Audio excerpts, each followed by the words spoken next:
Hi, my name is Lyra, and I'm 17 years old. I live in Pristina. I want to tell you a story about how I met the love of my life.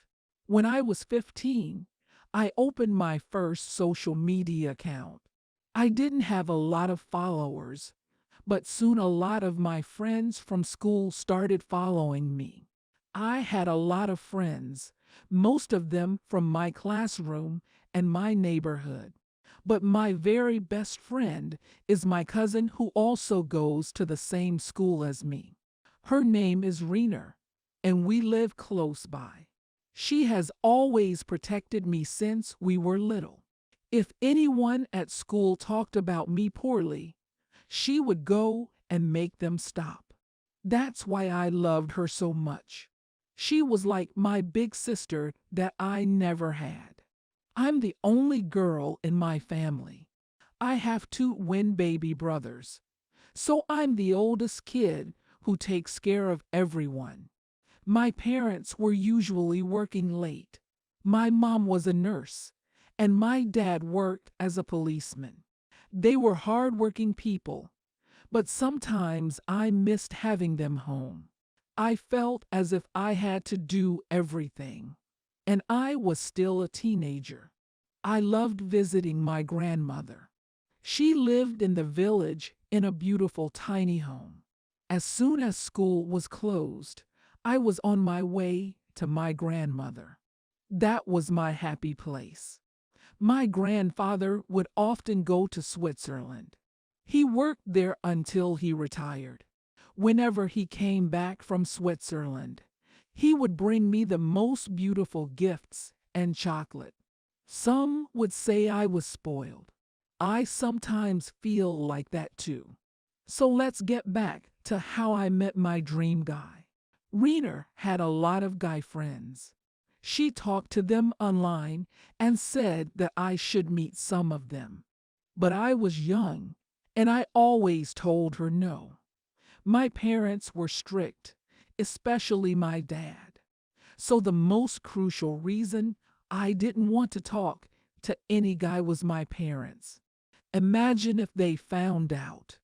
They would be devastated. That's what I thought at that time. Unfortunately, I had to find out the hard way. One day a handsome guy followed me on Instagram.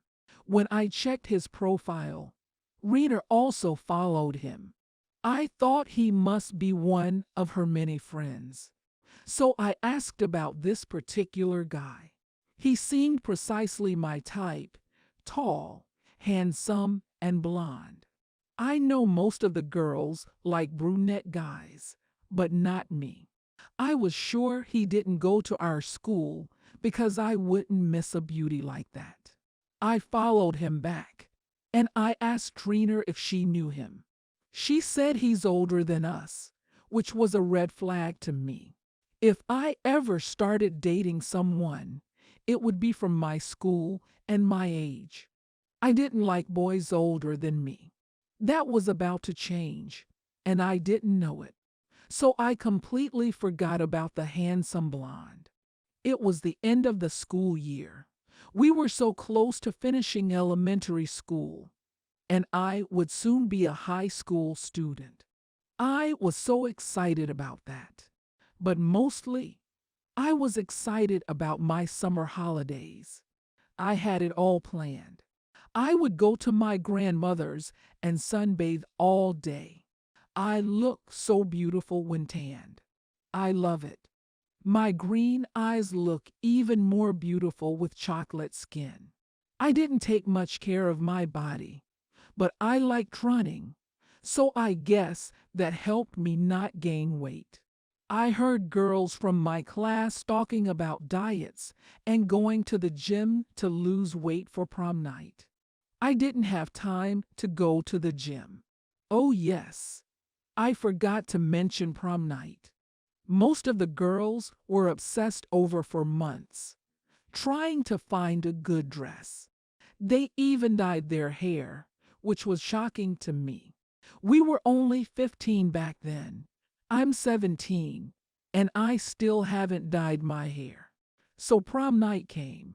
I wore a beautiful dress that I bought with my mom in one of the stores in Pristina. It was so beautiful, purple, which was my favorite color. I had some heels to go with it, and I still like that look. A lot of people came to see us. I got a little shy with all those eyes looking at me. We had to choose a partner, and my classmate asked if we would go to prom together. Since he was such a handsome boy, I said yes. He also dressed well, which was very important for dance. Prom night came, and we had so much fun. It was one of the most beautiful days of my life. We all danced together, and some of us even cried because we would no longer be in the same class. Luckily, Reena and I would still be in the same class together, so I wasn't that sad. So the summer holidays were finally here. I spent most of the holiday at my grandmother. Then we went to Albania for 2 weeks. The beaches were beautiful, and I ate a lot of delicious food. My favorite meal was pasta with seafood. I loved it. I guess I somehow knew this was my last happy holiday with my family. I enjoyed every day of it. School was about to start in 3 weeks, so I returned from my grandmother and started preparing. We didn't have any homework, but I was determined to finish, and I started reading earlier. I didn't see my friends all summer, so Reena called me to go out on Saturday. There was a pub all high schoolers went to, so Reena thought we were old enough to go there. I got ready and wore a pair of short jeans and a crop top. I put a little makeup on. We met at our usual spot down the road. I missed her so much. When I saw her that day, my heart bloomed. She also got so tanned. I loved when she was tanned. Usually, she was very pale. People sometimes asked her if she was sick. We started walking to the pub. Everyone seemed happy and glowing. There was something in the air that night. Everyone was trying to enjoy the last days of summer. We talked about how we spent the whole summer, and she was actually upset with me because we didn't hang out together. She usually gets upset with me about that. She is an only child, so she gets lonely in the summer days. We were getting close to the pub, and I was feeling nervous. It was the first time I had gone out to a place like that. I wondered if I would feel left out or feel like an alien there.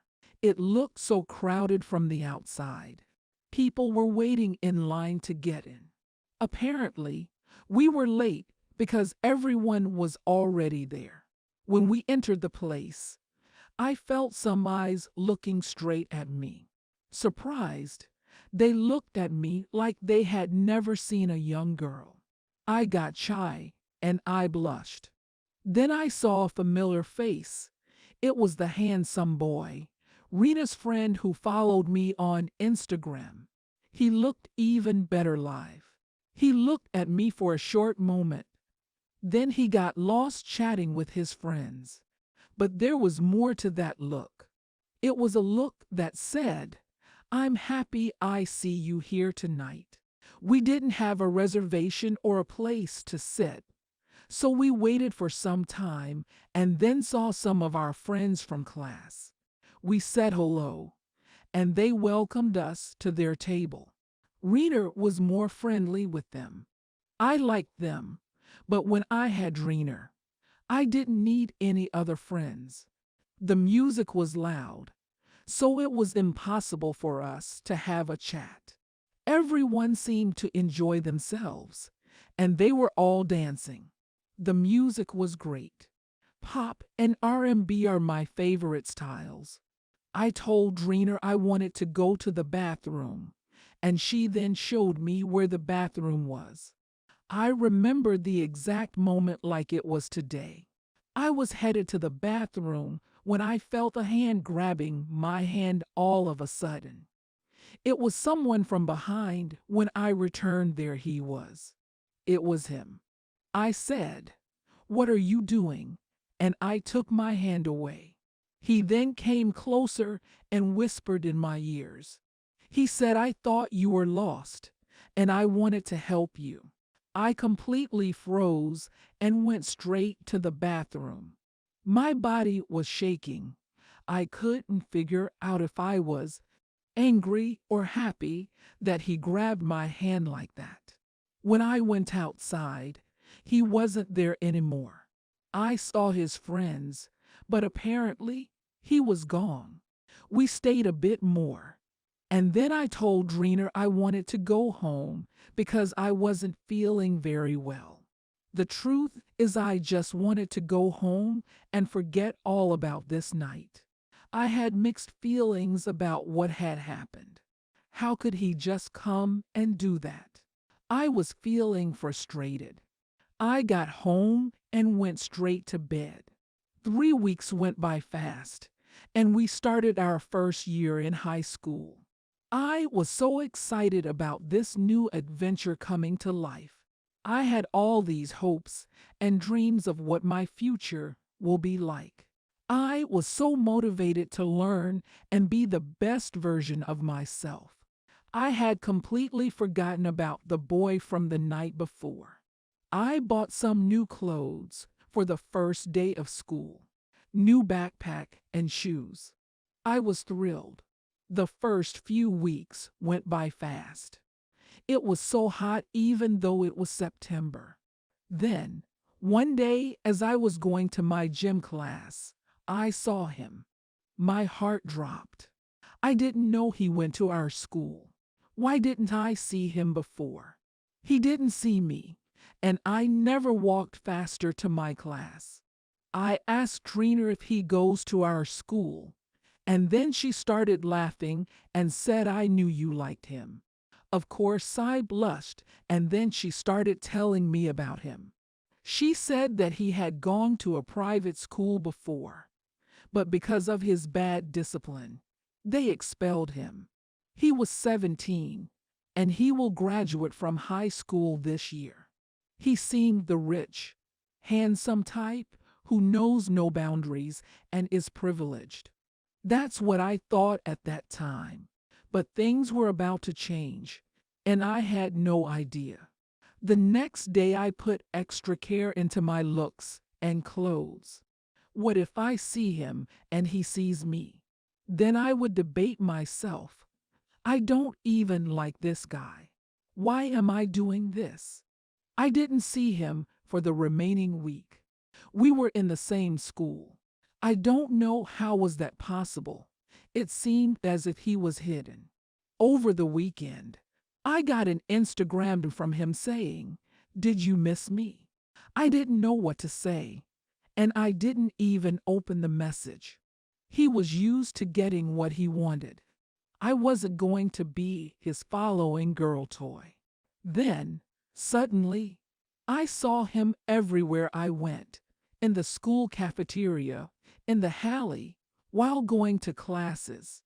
And he was looking at me all the time. I was feeling overwhelmed by all this attention.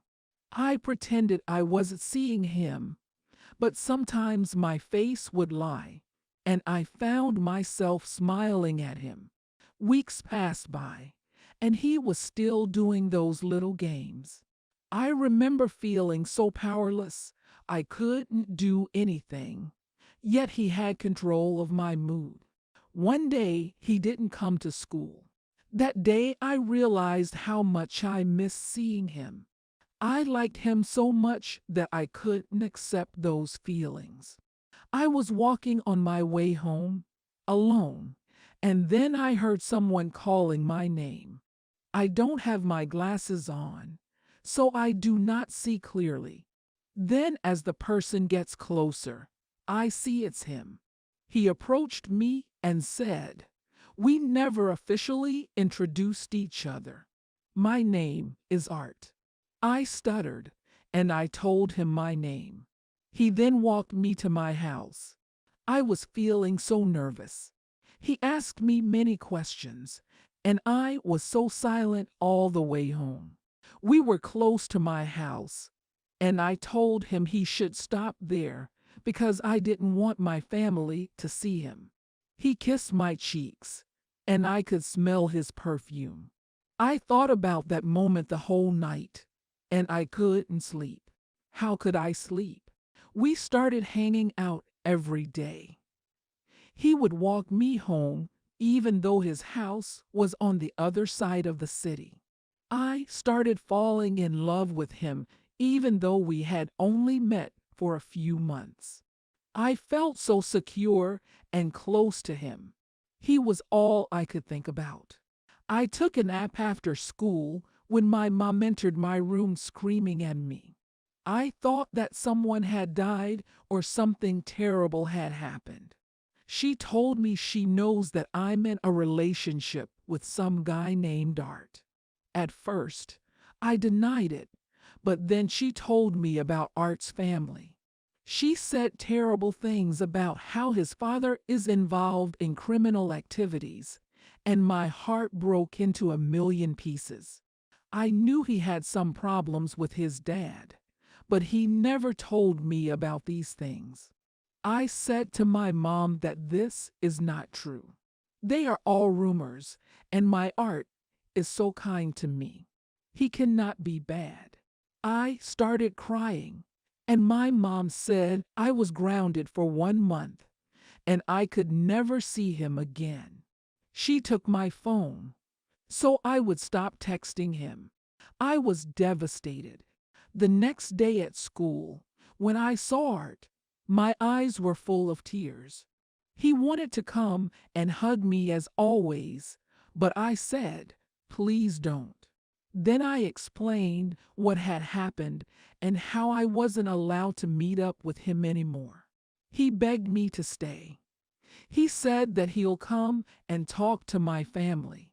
They would eventually accept our love. I was so scared, and I told him that he should continue his life without me. We were still young, and if we were meant to be together, we would meet up again. I saw the sadness in his eyes. He just shut down and didn't say any other word. My heart broke when I saw him like that. And here I am 2 years later, and I still love him with all of my heart. He still texts me sometimes. His texts usually say, "I'm still waiting for you. You're my only love." But I never reply. What would I even say? After we broke up, he changed schools, and now he is in university to become an architect. It took me a long time to regain my parents' trust, but my love for him never went away. I still sometimes dream about the time we spent together. I always thought that eventually I would let him go and forget about him, but as time passes, I still hope our paths cross. It was a rainy day, and I was changing into my pajamas. I had just come back from university when I heard someone ringing my doorbell. I wasn't expecting anyone. Who could it be?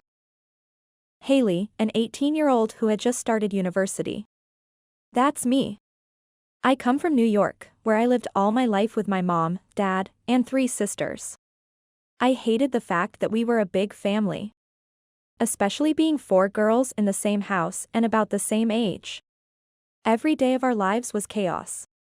We would fight for clothes, the remote of the TV, or even worse, going to the bathroom. What kind of life is that if you can't even go to the bathroom whenever you want? We had to share a room since our apartment wasn't that big. I had never had personal space, so that's why my dream was always to move out. So, I was very excited when I turned 18-year-old. I could finally move and go study somewhere far. I have always been into poetry and into writing. That's what I want to do in the future.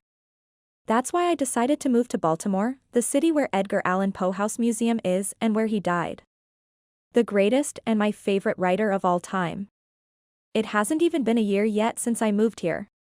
The city is very aesthetic, and there is a lot to see and do. If you're a seafood lover, you must definitely try the famous Baltimore crab cakes. It's what I eat almost every day of my life. The first months were very exciting exploring the city, but now there are times when I feel lonely since I live alone now. I wanted to have a roommate, someone who I could go out, sleep and simply share a conversation with. But I can't find one just yet. Sometimes I miss home and the chaos. Here, in my apartment, it gets very silent. I have been thinking about taking a pet, like a dog or a cat. But I don't believe that the owner of the apartment allows that. I can't let my mom and dad know that I feel lonely. I can't wait to go home for Christmas and spend some time with them. But, until then, I have a lot of studying and homework to do. University is not easy. My university is not near my apartment. I have to take the train to go there. But, it has its own advantages, since I can sleep on my way there. God knows how many people have seen me sleeping. So, one day I got on the train to head back to my apartment as always. The second that I sat, it started raining. I love watching the rain and the sound of it. It's just peaceful. It makes you think about life and everything. But the thinking didn't last very long. I had fallen asleep. I didn't notice until the woman sitting next to me woke me up, telling me we had arrived. I don't know how I arrived at my apartment. My eyes were closed. I was still sleepy. I changed into my pajamas fast and got into my comfy, soft bed. I was about to fall asleep when suddenly, I heard someone ringing my doorbell. Who could it be?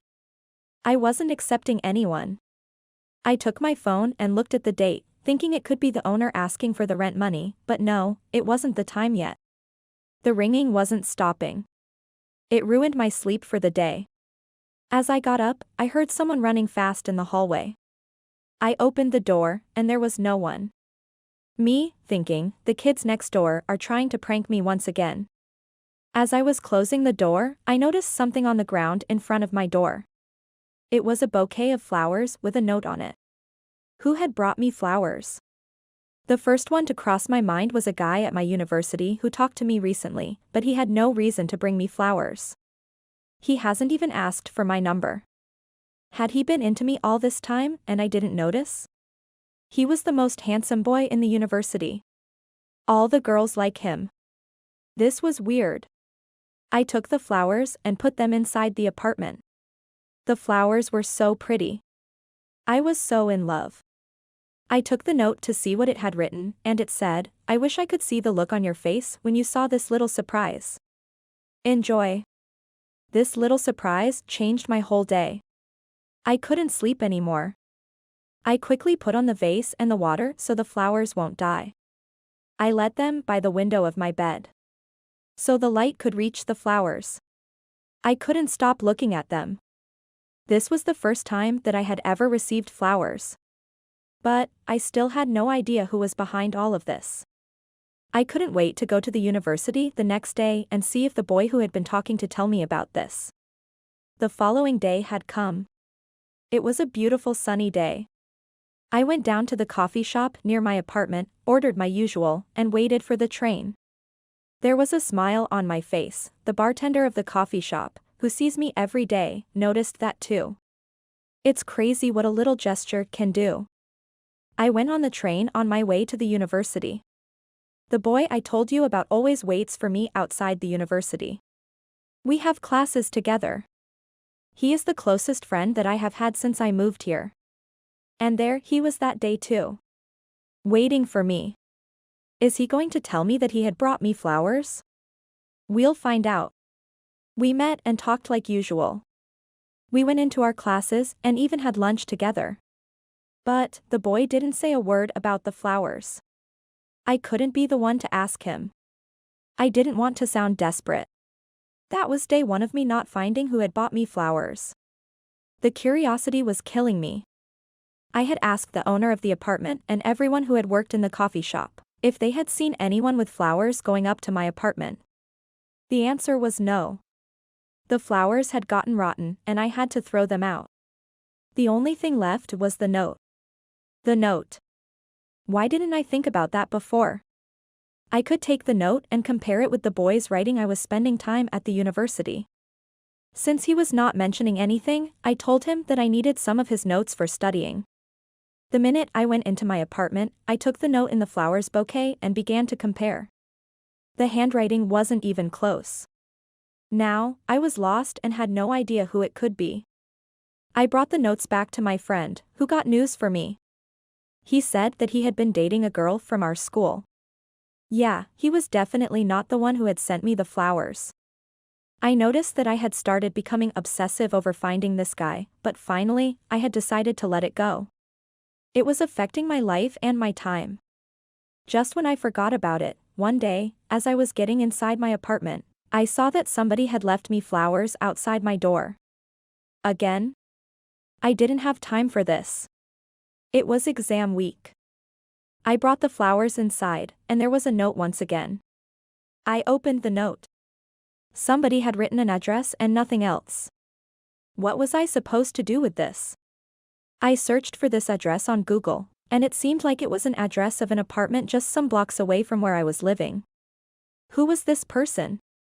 It could be anyone. It could be a psychopath, a stalker, or it could be someone who knows me and wants to date me. I didn't know what to think. But I decided to get out of my comfort zone for once and go to this address. What do I have to lose? The boy that I liked at my university had already started dating someone. So, I got ready and walked some blocks away to that address. My heart was beating so fast. I could tell that I was stressed. I arrived at an apartment complex and at the written floor and door number. As I was getting ready to knock at the door, I regretted coming. I wanted to head back. But I wasn't quick as I should have been. I was standing at the door when suddenly someone opened it. A boy. He looked like he was some years older than me. He was wearing a tux and was definitely waiting for someone. Before we began to talk, I noticed that he held one of the flowers sent into my apartment. So this guy was definitely the one. But, who was he?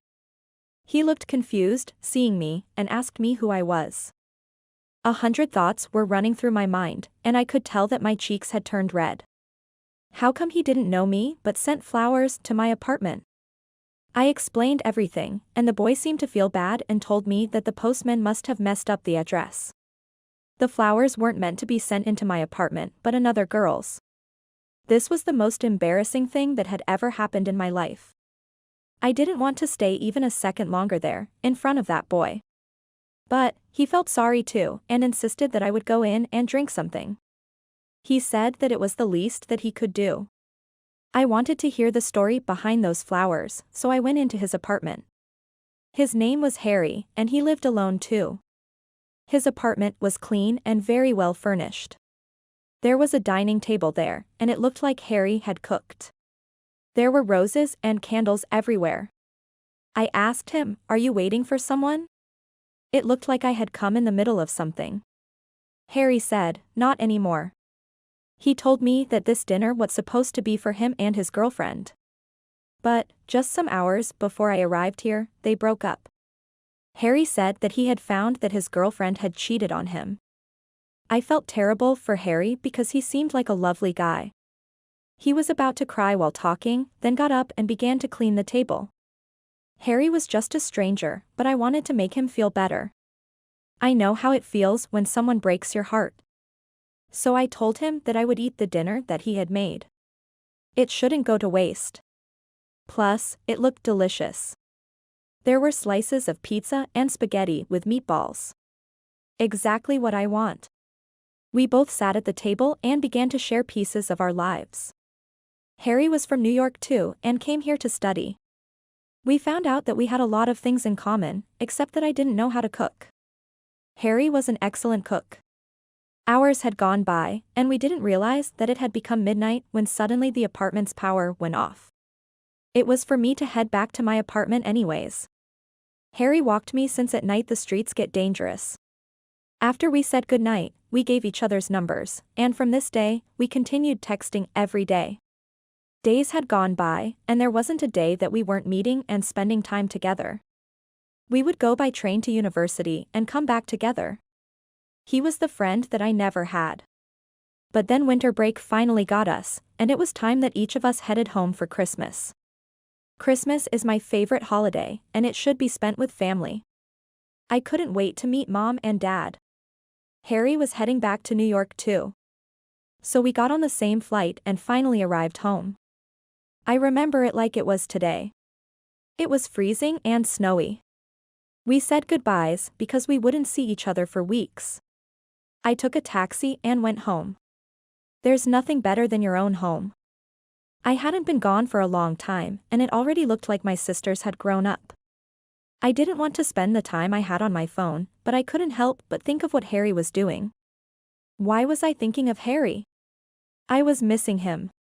I got used to spending time with him. Days were going so fast, and I was happy but sad at the same time. I was sad about leaving my family but glad that I would get the chance to see Harry. One day Harry texted me and said that he missed me.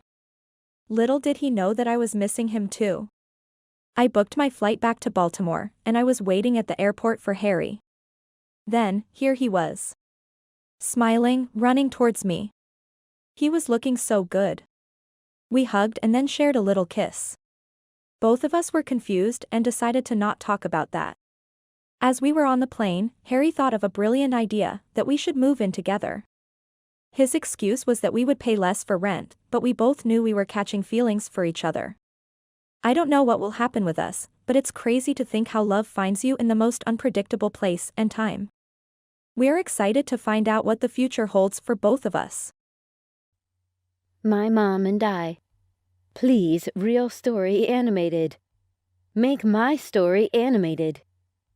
Hi, I'm Tiffany, and I'm almost 17, and I'm fun to be with, like adventures, and in my melancholic nature, I love taking risks.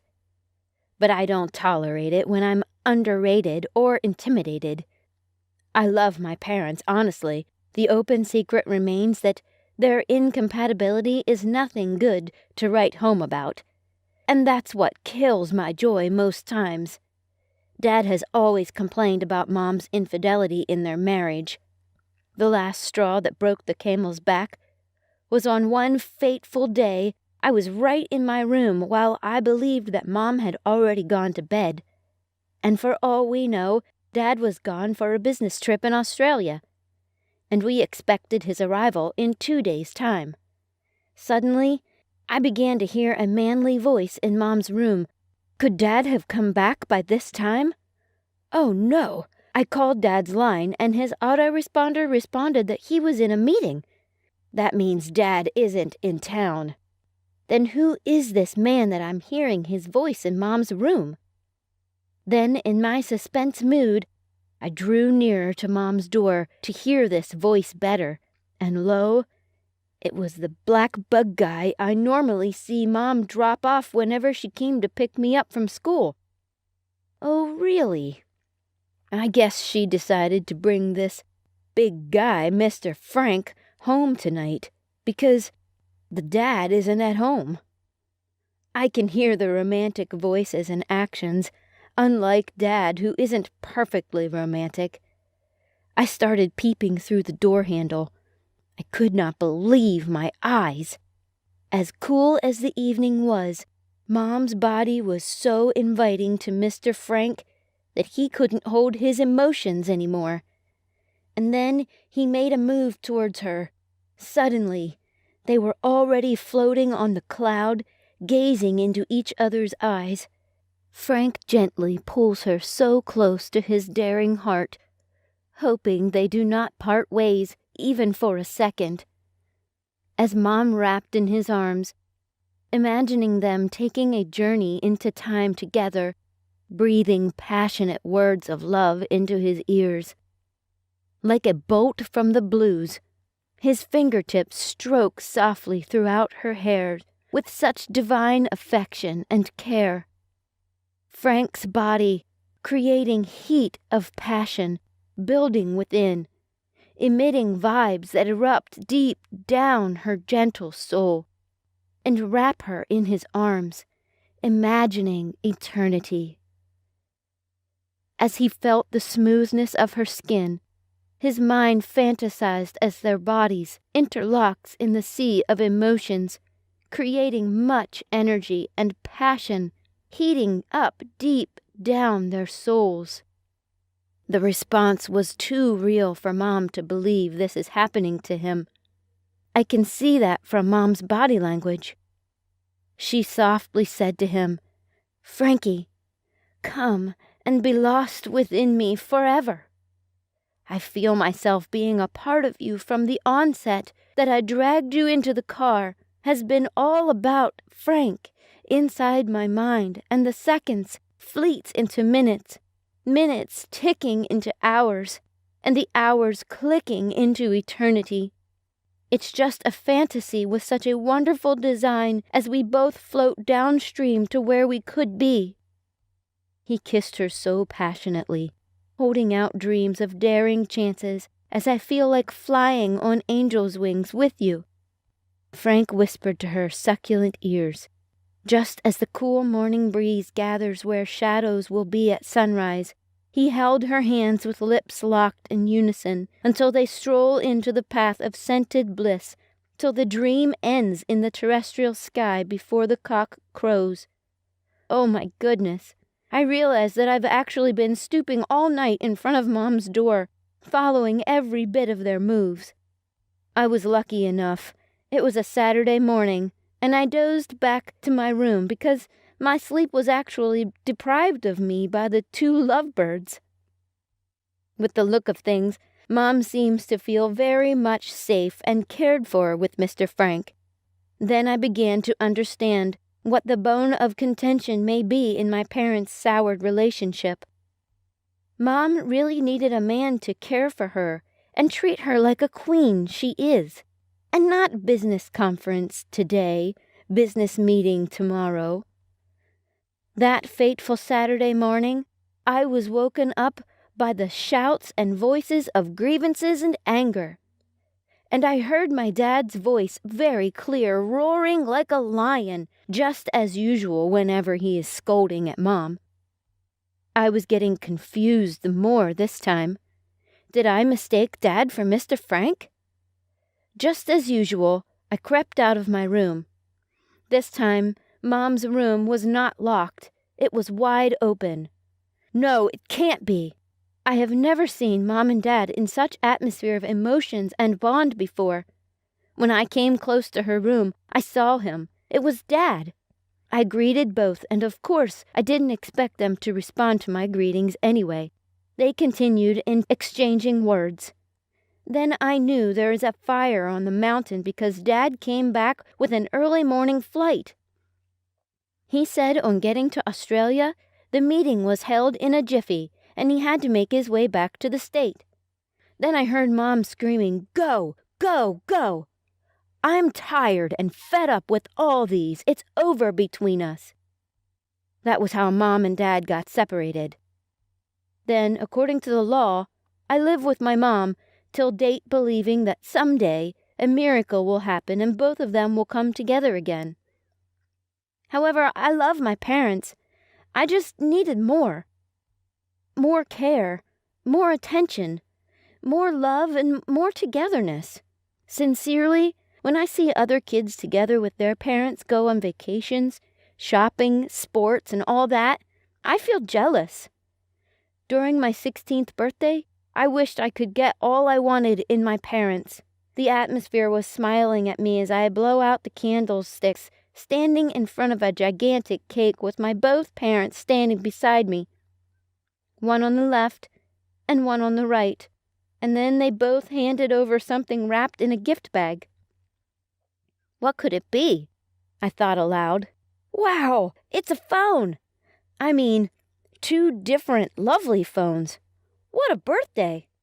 Then the music was rolled, and I danced and danced in my Cinderella pink gown. Unfortunately, it was a dream.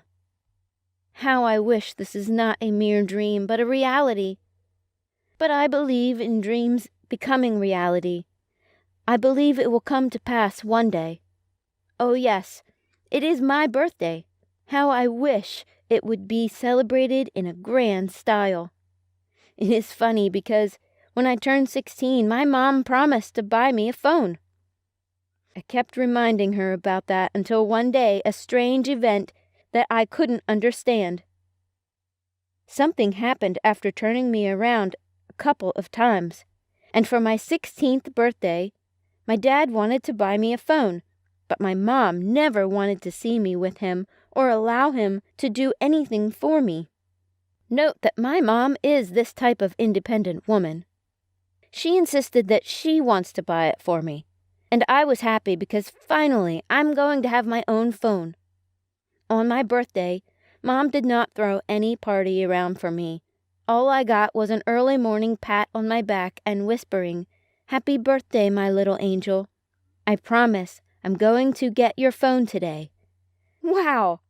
That sounds interesting, and trust me, I kept reminding her that day. "Mom, my phone!" On that day, I waited till evening. The waiting was too long. My mom keeps saying a bit later, but suddenly she asked me to dress up, of which I did, although she was acting as someone who was waiting for somebody until finally she got the call from a colleague which she was waiting for, and we head to shopping. I enjoy driving with Mom, so we went in her car. We passed the store where we should stop and buy the phone. "Mom, that's the shop," I said in excitement. Rather, she apologized that she needed to visit her colleague at the castle. As a child, there are things I don't debate with Mom. We arrive at the colleague's house, and it was a big house. I loved it. He had 3 cars and 2 dogs. Mom knows that I like dogs, so she said to me, "Tiffany, you play with the dogs, and I will get back pretty quick." "Yes, Mom," I responded. I started playing with Japs and Jade. As I was engrossed in the fun, after some time another man with a big black car entered the house, and then comes another one, and after 5 minutes, another one. I was wondering what is going on. My mom came to meet this colleague, and here are 3 more visitors in there, and I'm not seeing my mom coming out. So I decided to go inside, and upon approach, no one was in the living room.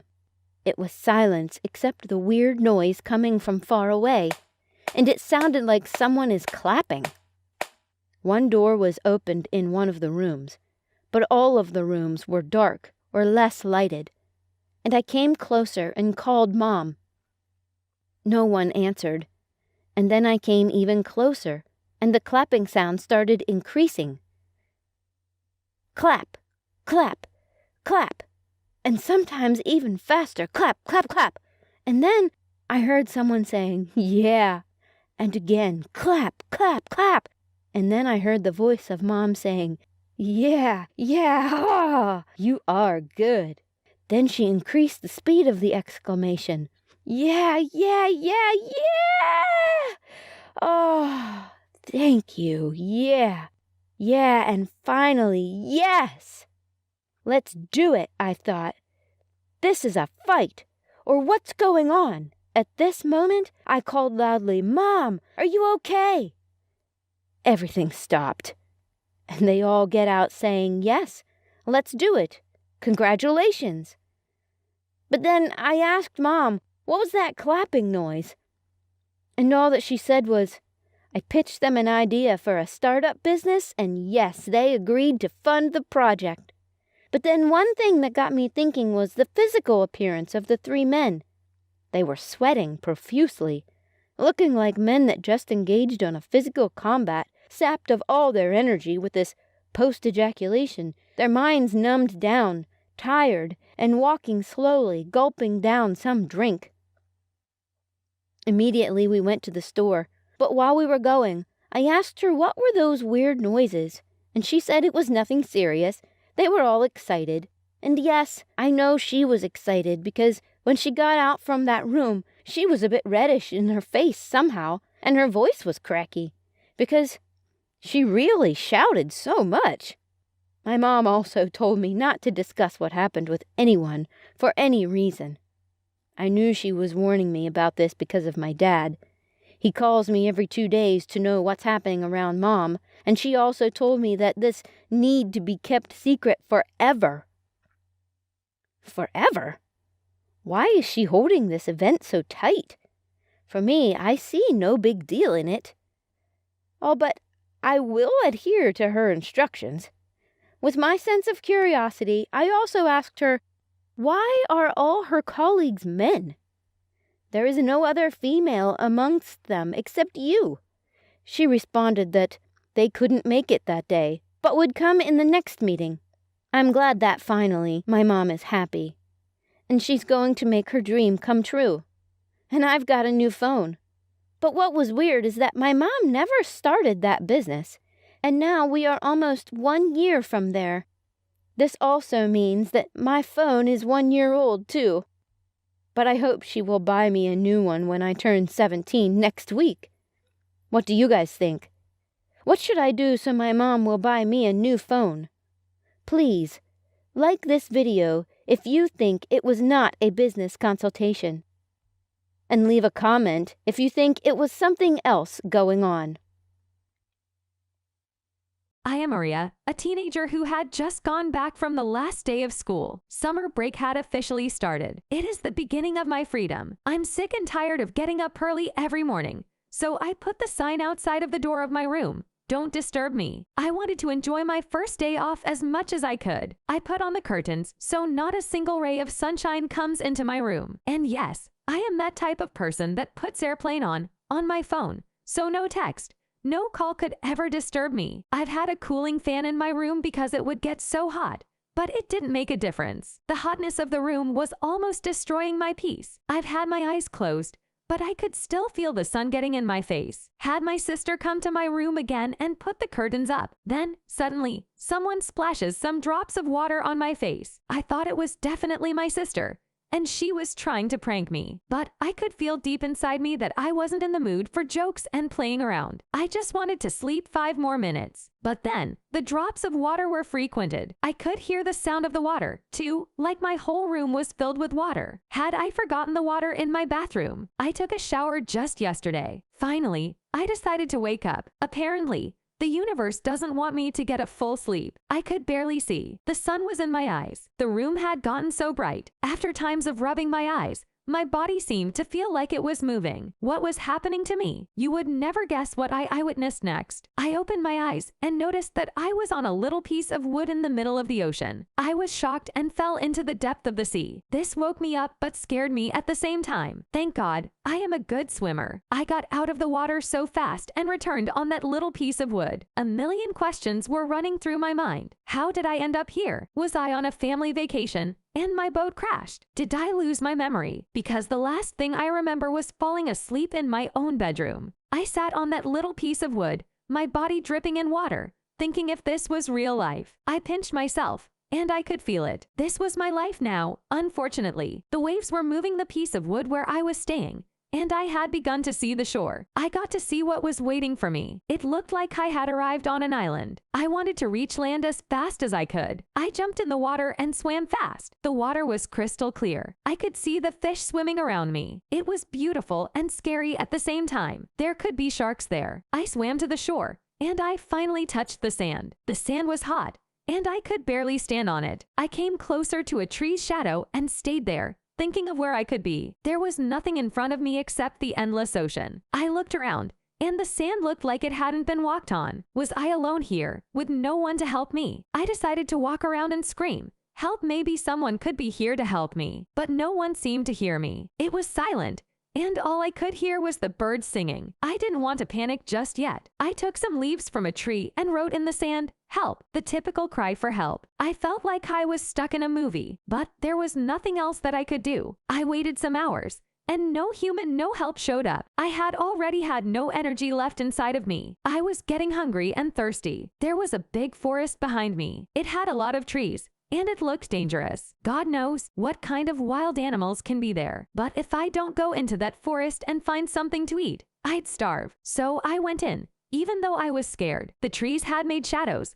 and it wasn't that hot anymore. Luckily, the trees were full of fruits. I grabbed some bananas and ate them, wishing that I could be eating a cheesy burger. There was nothing left for me to do except waiting. I must have waited for a long time and fell asleep unintentionally. The rain had woken me up, the sky had gone darker, and the waves were making noises. It looked like a big storm was on its way. I tried to stay under the tree, but the rain still made me wet. I tried to make a little shelter, but it had gotten so dark, and I had begun to not be able to see. The only light that was coming was from the big, full moon. But that wasn't enough. I had run off time, and the only thing left to do was embrace the rain. But the night had become so scary. The rain lasted all night, and I could hear the noises of the wild animals. I couldn't sleep until I saw the sunrise. It was a breathtaking view, but I knew that I should make a shelter, something that I could feel comfortable in since no one seemed to come and help me. Once again, I went into the forest, picked any wood piece that could help me, and created a little something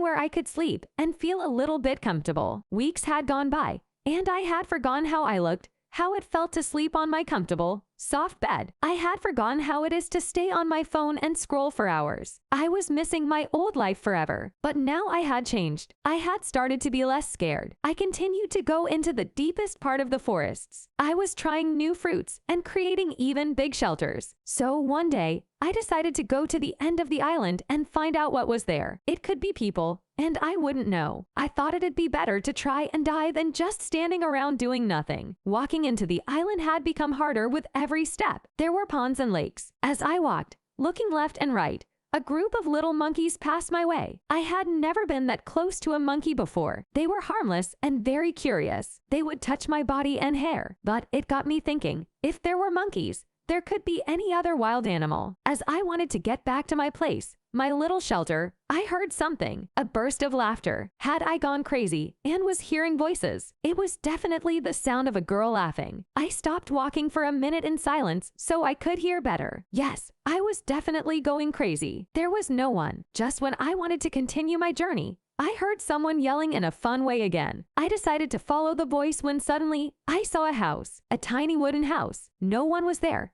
and I couldn't hear that voice anymore. I decided to come closer to the house and see if there was someone there. There were some woods outside, and it looked like just some hours before someone had burned them and made a fire. So someone was definitely living in that house. I was happy. I opened the door. There was a bed, some food, and some wooden spears. Spears? What if a cannibal lived in that house? Maybe I was better alone. As I began to walk back, the monkey group had come back, running tree by tree. But this time, they were not alone. There was a girl, a human of the same age as me. Her hair was long, and her body was tanned. The girl was running around with the monkeys. She didn't notice me, so I hid and just stared at her. Who was she? As I was looking from the far, afraid to approach her, one of the monkeys came closer to me. The monkey seemed like it was calling me and wanting to play with me. It wouldn't stop making noises. I was scared because now the girl would notice me. The girl looked worried about the monkey's reaction and walked toward me. Then she saw me. The girl screamed and got scared, but I began talking and telling her that I wasn't a threat. The girl wasn't a threat either. She hugged me and started laughing. She thought that help had come, and I would save her from this island. Little did she know that I was in the same situation as her. We sat on the ground and began to tell our side of the story as the monkeys were running through our heads. The girl said that she was only 15 years when she got here. It had been years of being stuck on this island. The girl said that she was on a family vacation when all of a sudden their boat got sunken, and she was the only one that was left alive. The girl said that she had tried everything but could never escape. Her name was Lily, but at least now we were together in this. How good it felt being able to talk to someone. We decided that we would stay together from that moment and never get separated. We agreed that it was better to stay in the shelter that she had created since it was better. The girl said that there were many monkeys in that area that she made friends. Monkeys can be a great help if an animal tries to attack us. Our lives had become easier. We had a very good time together, exploring the wild places and collecting fruits. We would find waterfalls and swim there all day. Our favorite part of the day was when we would start a fire and tell stories of our own experiences. But we never forgot about the place where we both came from, New York. The people, the chaos, everything. As much as we loved the island, we both knew that we didn't belong there. It had been months since we had planned for the perfect getaway. We wanted to create a boat, a tiny wooden boat that could stay on the surface of the water, a boat that could take us some miles away. We planned on swimming on our own, too, just to see if there was any nearby land from where we were staying. And that's what we did. We got ready, took some food with us, and said goodbye to the place we were staying and all the monkeys. The monkeys followed us until we got our feet into the water. This was the final try to determine whether we would ever get away from this place or not. The girl was feeling scared, but we held our hands and jumped in the water, and everything turned dark. I opened my eyes, thinking that I was drowning, but I noticed that I was in my room, in my own bed. I was covered in sweat. This was all a dream. Why did it feel so real? Since how many hours had I been sleeping? I woke up feeling weird. My whole family had been up. I could hear them from my room. I brushed my teeth and decided to go to the living room. Mom, Dad, and all of my siblings were there. They were planning on where we would go next for our summer vacation. Everyone was talking and saying their own opinion, but I couldn't help but think of my dream. I had begun to eat. The TV was on, but my dad had put the news on as always. Boring. But something caught my attention. There was a story about a girl missing for years, and that day marked her anniversary of missing. Who was this girl? I looked up at the TV and saw the exact girl I'd seen in my dreams. The news was saying that she got lost in a boat accident. My body was full of goosebumps. I couldn't believe my eyes. Mom and Dad were asking if I was all right. Do I tell anyone about my dream? Do I go looking for this girl? Is this just a coincidence? You might think that for my 18th birthday, my parents gifted me a car, or let's say, a dog. I love dogs. I have always loved dogs. But no, my family is nothing like the other families. They gifted me something that would change my life forever. I was born and lived all my life in New Orleans, together with Mom and Dad. I am the only child. Mom and Dad tried for another baby, but they were never successful. God, I'd give anything to have a sibling. A sister. Mom and Dad have always been religious and lived by rules. But I am nothing like them. I can't lie and say that I am not rebellious. I can't lie and say that I don't believe that there is so much in life rather than living for God. Mom says that I have always been stubborn, and I had never followed the rules and wanted to do whatever I wanted. That's why I have been homeschooled since I can even remember. Mom and Dad work in our town's church, and most of the time, I was home alone and was not allowed to go out. I was not allowed to have friends because they would influence me negatively. Was it that bad to have a friend? Someone to hang out with. My only friend was my teacher who came into our house. Plus, she was very old. The only time I left home was when I visited Mom and Dad in the church and helped them out. But there was still something that I liked to do. My sweet little escape from everything is when I secretly watch TV shows every night. Even though Mom and Dad say that I should not spend time on social media and that I should not be watching TV. But I learned a lot from them. I get to see what people are doing out there. I feel very left behind. I had never kissed anyone, never had a boyfriend. I had never gone to a club and danced till I couldn't feel my legs. I feel like my youth has gone away. But, one day, everything changed. As I was staring from the window of my room, something caught my eye. New neighbors had come to our neighborhood, just across my house. They were one big family, and they seemed happy. They were joking around and laughing with each other. Suddenly, a boy of my age gets out of the car. He was very tall and had a beautiful smile. He began talking to his siblings, I suppose. I wanted to hear what they were talking about, so I opened the window slowly so they couldn't hear or see me. I got to know his name, Hayden. Hayden was the most handsome boy that I've ever seen. He was the only boy of my age in my neighborhood.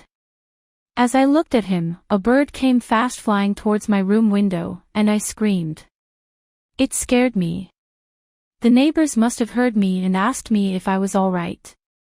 I laid on the ground, saying that I was okay, hoping that they didn't see me. Days had gone by, and I would always see Hayden with his siblings. One day, as I was in the middle of class, I heard someone knocking on the door. Weird. Nobody ever comes to our house. I opened the door, and guess what? It was Hayden. We both were surprised when we saw each other. He had knocked at our door because his mother needed salt. She was cooking. I rushed to our kitchen, took a little plate, and put some salt on it. I don't know why I felt stressed. The woman who tutored me noticed and asked why my cheeks were blushed. Was it that obvious? Mom and Dad sleep early, but that's when I have my me time. I was on my laptop and put my headphones on. Mom and Dad think that I need the laptop for my studying, but little do they know that I watch my favorite series every night. Do you know that feeling when you have your headphones on, and it looks like something is moving?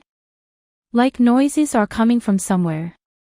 Well, that's what was happening to me. Was Dad coming to check up on me to see if I was sleeping? I couldn't risk it. So I left my laptop and decided to sleep. Then, that noise happened again. I turned my lamp on and came closer to my window to hear what was happening. Someone threw a rock at my window. I opened it, and it was my neighbor, Hayden. He has had his plate in his hand, our plate, and wanted to return it. But why so late? It was after midnight. He said that he had something to say to me too and that I should come out. I was looking like crazy but wanted to get over it. I went out, took the plate, and wanted to go in. He grabbed my hand and said we should get to know each other. We talked there for some minutes, but I could tell that he was my type. We had been watching the same TV series without even knowing.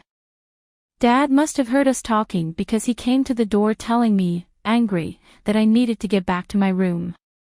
Dad didn't even say hi to Hayden.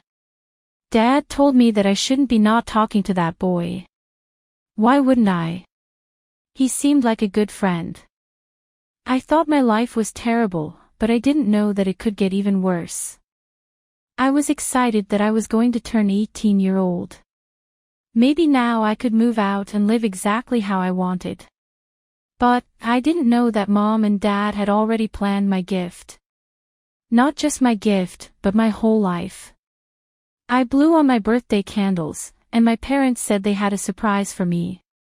A surprise that was far away from our house and that we needed to drive for some minutes. What could it be? A million thoughts were running through my mind, but I still had no clue where we were going. I was excited. By the end of the ride, I was blindfolded. Then, the car stopped, and Dad screamed, "We're here."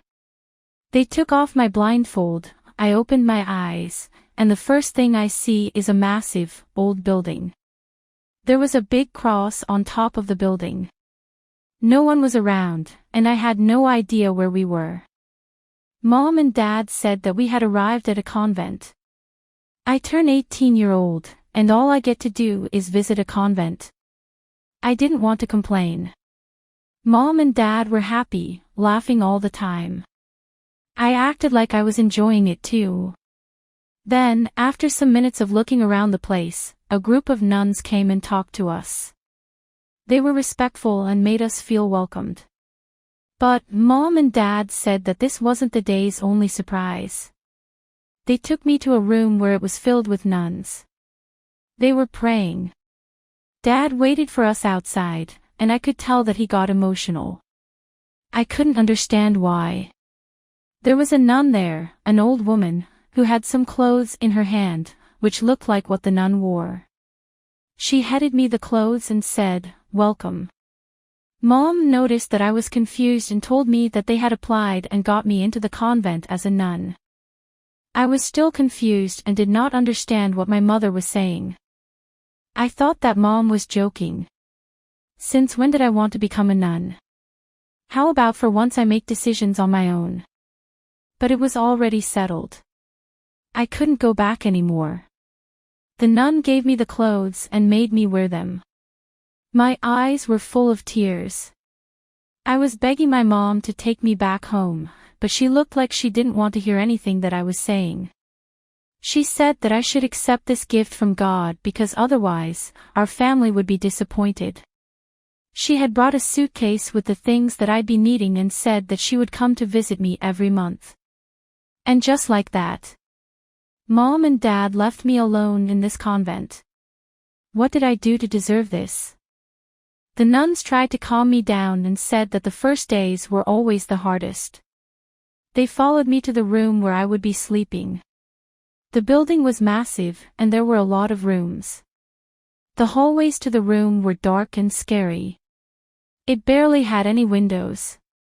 Then, they opened the door to my new room, to my new life. The nuns gave me a paper, and a schedule was written there. The time when I must wake up, pray, sleep, and do other stuff. There was a girl too. My new roommate. The girl was the same age as me. I took a look in the mirror, and I couldn't recognize myself. The room was cold, and I could barely sleep that night. I missed my room. The following day was even more challenging. I had to wake up early and move on with the day. I noticed that the nuns there made everyone new to all the work. They made us cook and clean. It made me feel like I had become a maid rather than a nun. They knew how to be rude too. I did not like the place at all. But luckily, I had started talking with my roommate. She didn't want to be there either. She had come because she had no place to go since her family had passed in a car accident. One night, she told me a secret and made me promise to not tell anyone. Under her pillow, she had hidden a phone, where she would spend all the time. We weren't allowed to have phones, but somehow she made it without anyone noticing. I opened my socials to see what was going on. I had a new text message. Hayden had texted me 2 or 3 times, saying that he had missed seeing me in my window. So, all this time he saw me. I texted him and told him everything that had happened to me. Maybe he could help me somehow. But, we couldn't stay on the phone for a very long time. Someone might see us. I had started praying 5 times a day, cooked, cleaned, and even helped with the gardening. I had actually started to enjoy gardening. There was a huge yard filled with trees and flowers. It was beautiful. It's where I would spend most of my time. But, every time I was out, I'd see for ways to get out of there. I couldn't stay anymore. A big door got locked every night, and barely anyone could get access to the key. But I could still crawl by the walls, but the walls were massive, and somebody needed to hold me in case I'd fall. My mind was full of ideas, but none seemed to work. I was texting every night with Hayden, and he couldn't believe what was happening to me. He would say that he would come there and help me out every night. But I was scared of what could have happened. But, one day, after fulfilling every duty, I came back into the room, and my roommate wasn't there. I hadn't seen her all day and wondered where she might have been. Then, I searched under her pillow and noticed that her phone was missing too. Could she escape without me? Could she really do this to me? I hope this could have happened because my eyes witnessed something even worse. After some hours, the nun brought back my roommate because she could barely walk. Her long white dress was stained with blood. The nurses had beaten her because they had found out that she had kept a phone. We couldn't stay there any longer. But, we didn't know who to ask for help. A month had passed when I heard some noises through my window one night. I was so tired from doing all the work all day, so I tried to avoid it. But the noise didn't seem to stop. I woke up, and I noticed a man standing in front of the room. It was Hayden. He had come to save me. I woke my roommate because there was no way that I could let her there. We decided to make a rope from our sheets and get out of the window. It wasn't easy, but we made it. Our feet had touched the ground. Now it was time to pass the big walls. But my strength came to life when I knew that Hayden was behind those walls. I knew I had to climb as hard and fast as possible because freedom was waiting for me out there. It was dark and so silent. We had to be careful. This way, I had reached the top of the wall. I could see Hayden and a parked car there. He smiled and opened his arms, saying, "Jump." I jumped without thinking twice. Gosh, how much I loved Hayden at that moment. Then, the roommate jumped from the wall, and we immediately got into the car. No one was behind us. No one was following us. We were free. We had opened the windows of the cars, and we were screaming with joy. It was a chilly summer night. We were driving, not knowing where we were going. What will Mom and Dad think of me? Can I trust my own parents? We couldn't go home just yet. We fell asleep in the car in the middle of nowhere. The car was more comfortable than all the beds in the convent. But we woke up with terrible news. My name and my roommate's name were everywhere. Everyone was searching for us. Mom and Dad must have found out that I had run away. Will they understand when I say that I want to live my own life how I want? That I want to go to concerts and dance till it becomes sunrise. This doesn't make a bad person, right? God knows what the future holds for me.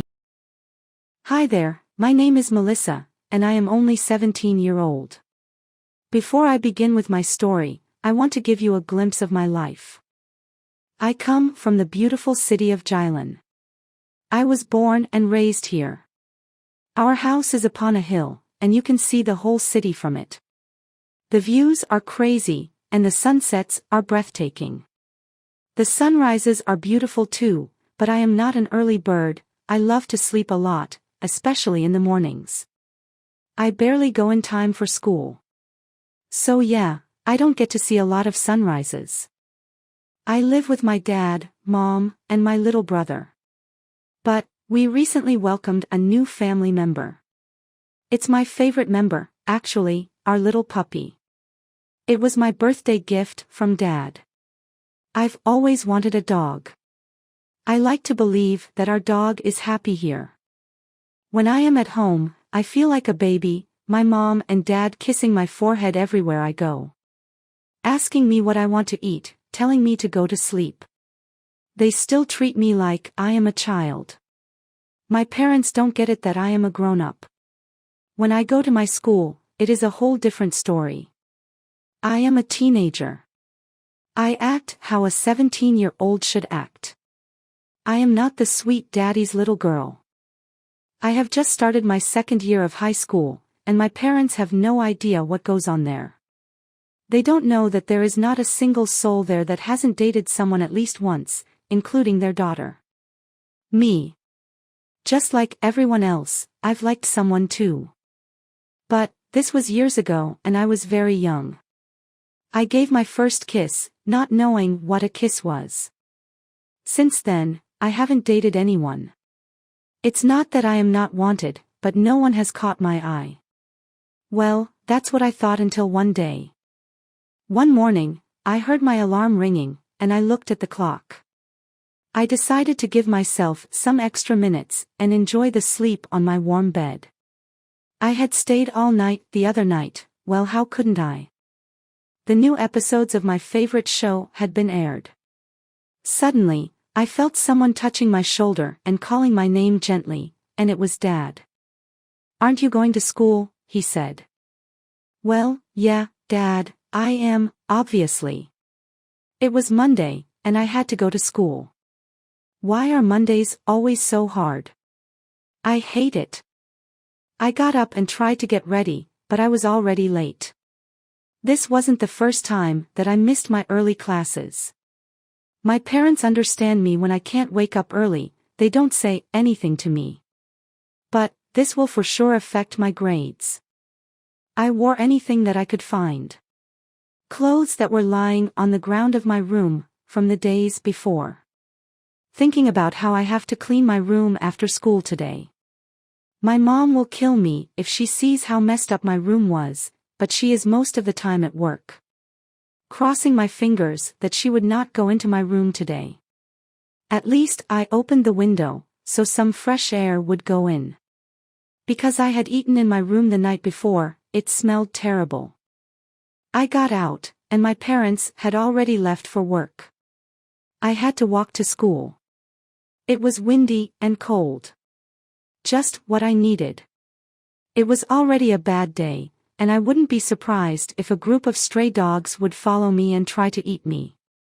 This is a very serious problem in our city. There are a lot of stray dogs. I love dogs, but sometimes they can be dangerous. I arrived at my school and noticed that the door was closed. There were a lot of people there. I tried to open the door, and someone said, "They are not letting us in because we are late." I turned my back to see who was talking. And oh my God, he was the most handsome boy I've ever seen in my life. I didn't know who he was. He might be in his last year of high school. We stayed there, waiting, and he would look at me nonstop. But this wasn't my best day. I wasn't looking the best.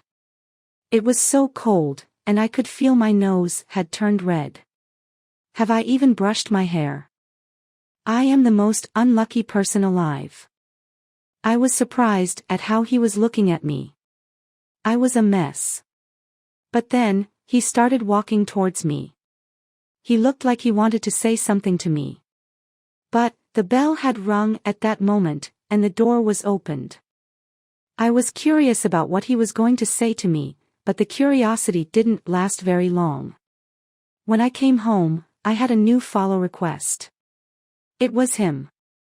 How did he find me? Why did he follow me? I wanted to know, so I requested him back.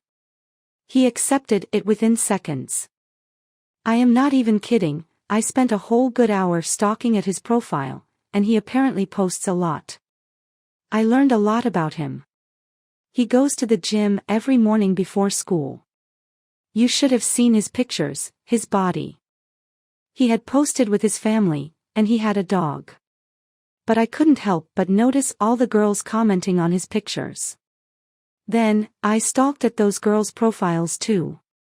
They were from different cities, and they were so hot and beautiful, it made me jealous. I was jealous because I looked nothing like them. So, I deleted all of my posts. I was embarrassed. In that minute, the boy texted me. I felt sick from all of the butterflies flying in my stomach. I decided to go into my room and text in peace. I decided to not open his messages right away. I didn't want to look like I was interested.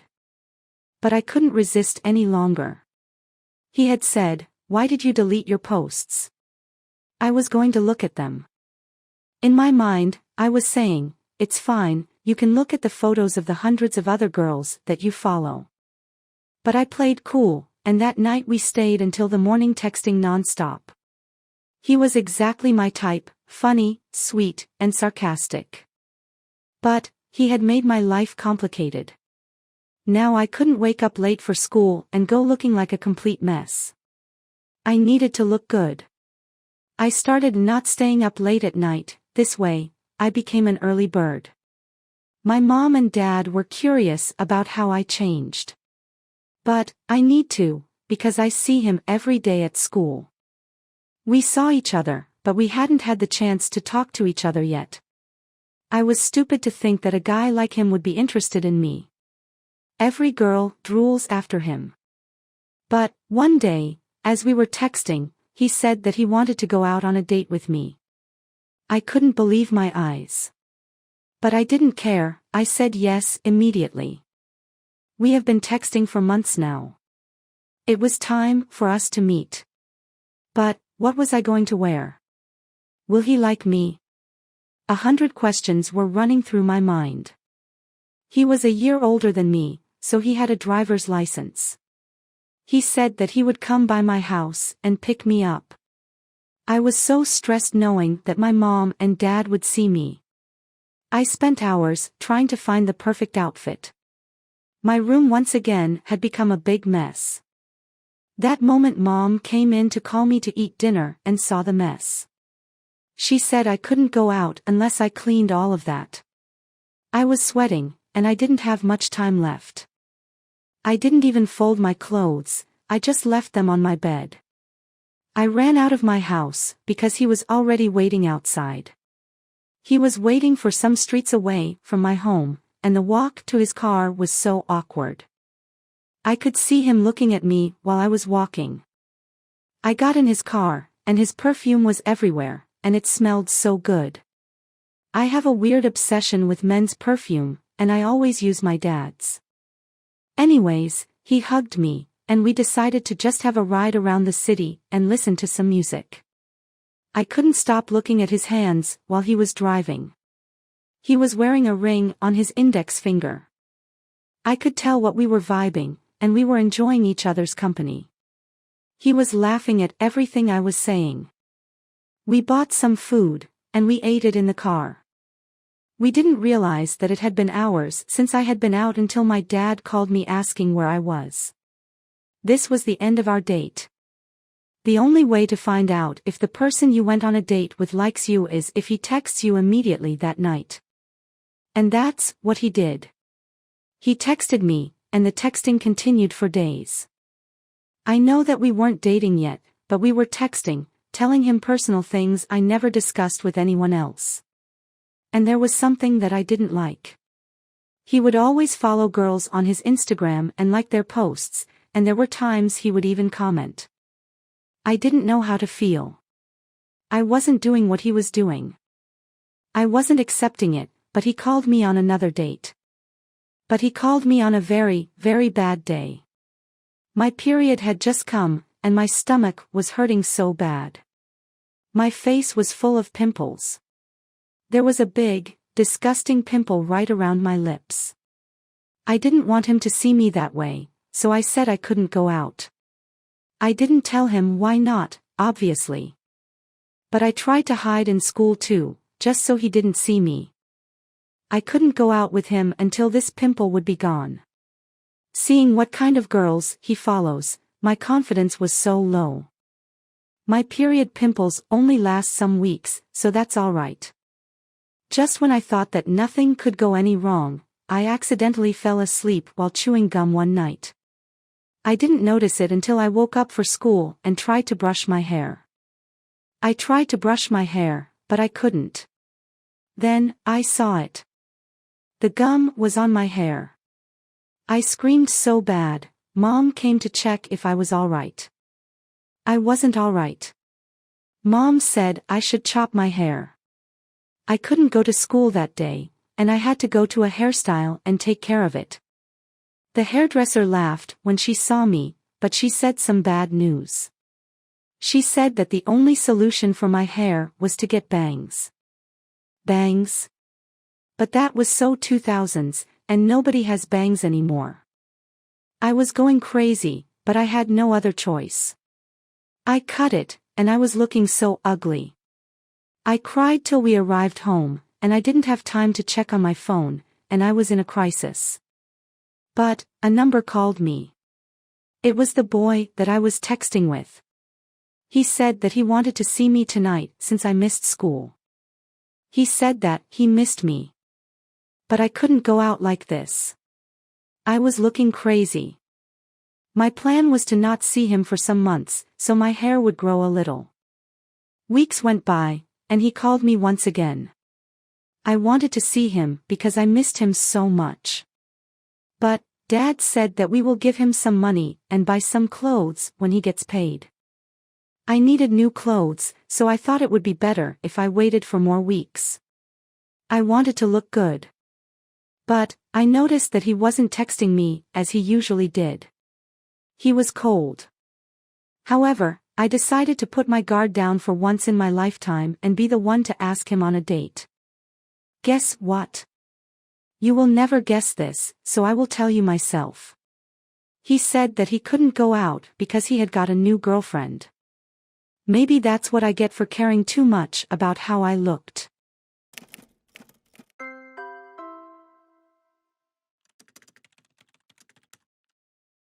My girlfriend is pregnant, and I'm only 15 years old. Hi, I'm Matt, and I want to talk to you about something that happened a couple years ago that changed my life forever. I remember I was in junior year, and we were all very stressed out because we didn't know who to invite to the prom. At that time, that was the most important thing. And since I was a basketball player, it was even harder because I had to pick the sexiest girl, and I was afraid of being rejected. One day during the internship, I saw a girl sitting there. She looked gorgeous and seemed not to fit in, and I knew that she was the one for me. I ended up as the worst player that day, and I thought I would die of shame. That's what brought us together. That's how she noticed me. Everything was very fast in our relationship, and we liked the same things, and we thought we were the perfect match. We kissed the first time that same afternoon, and 2 weeks later we were officially dating. I didn't know that much about sex, and I didn't really give any importance to contraceptives. This is why, more than once, we had unprotected sex. We did not believe that anything bad could happen to us, and we preferred not to think about the consequences.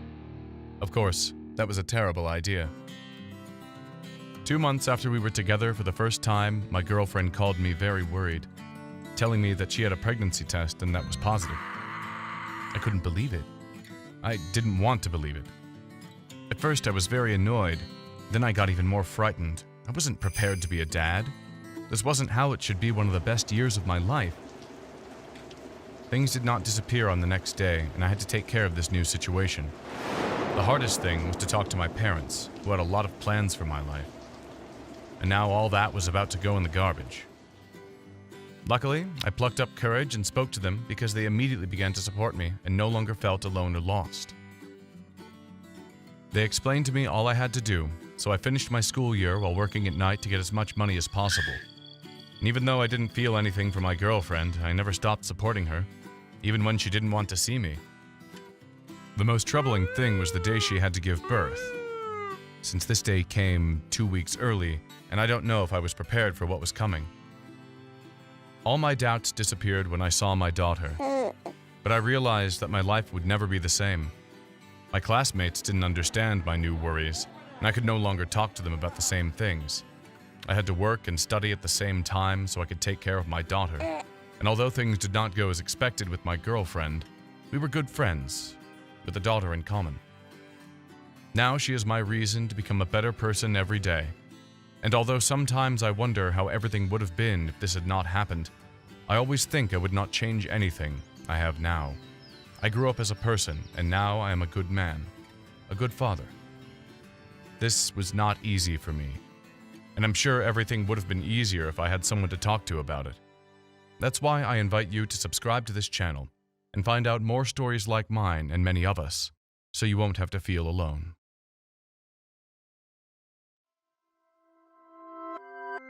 I like my name, Mira. It is short yet beautiful.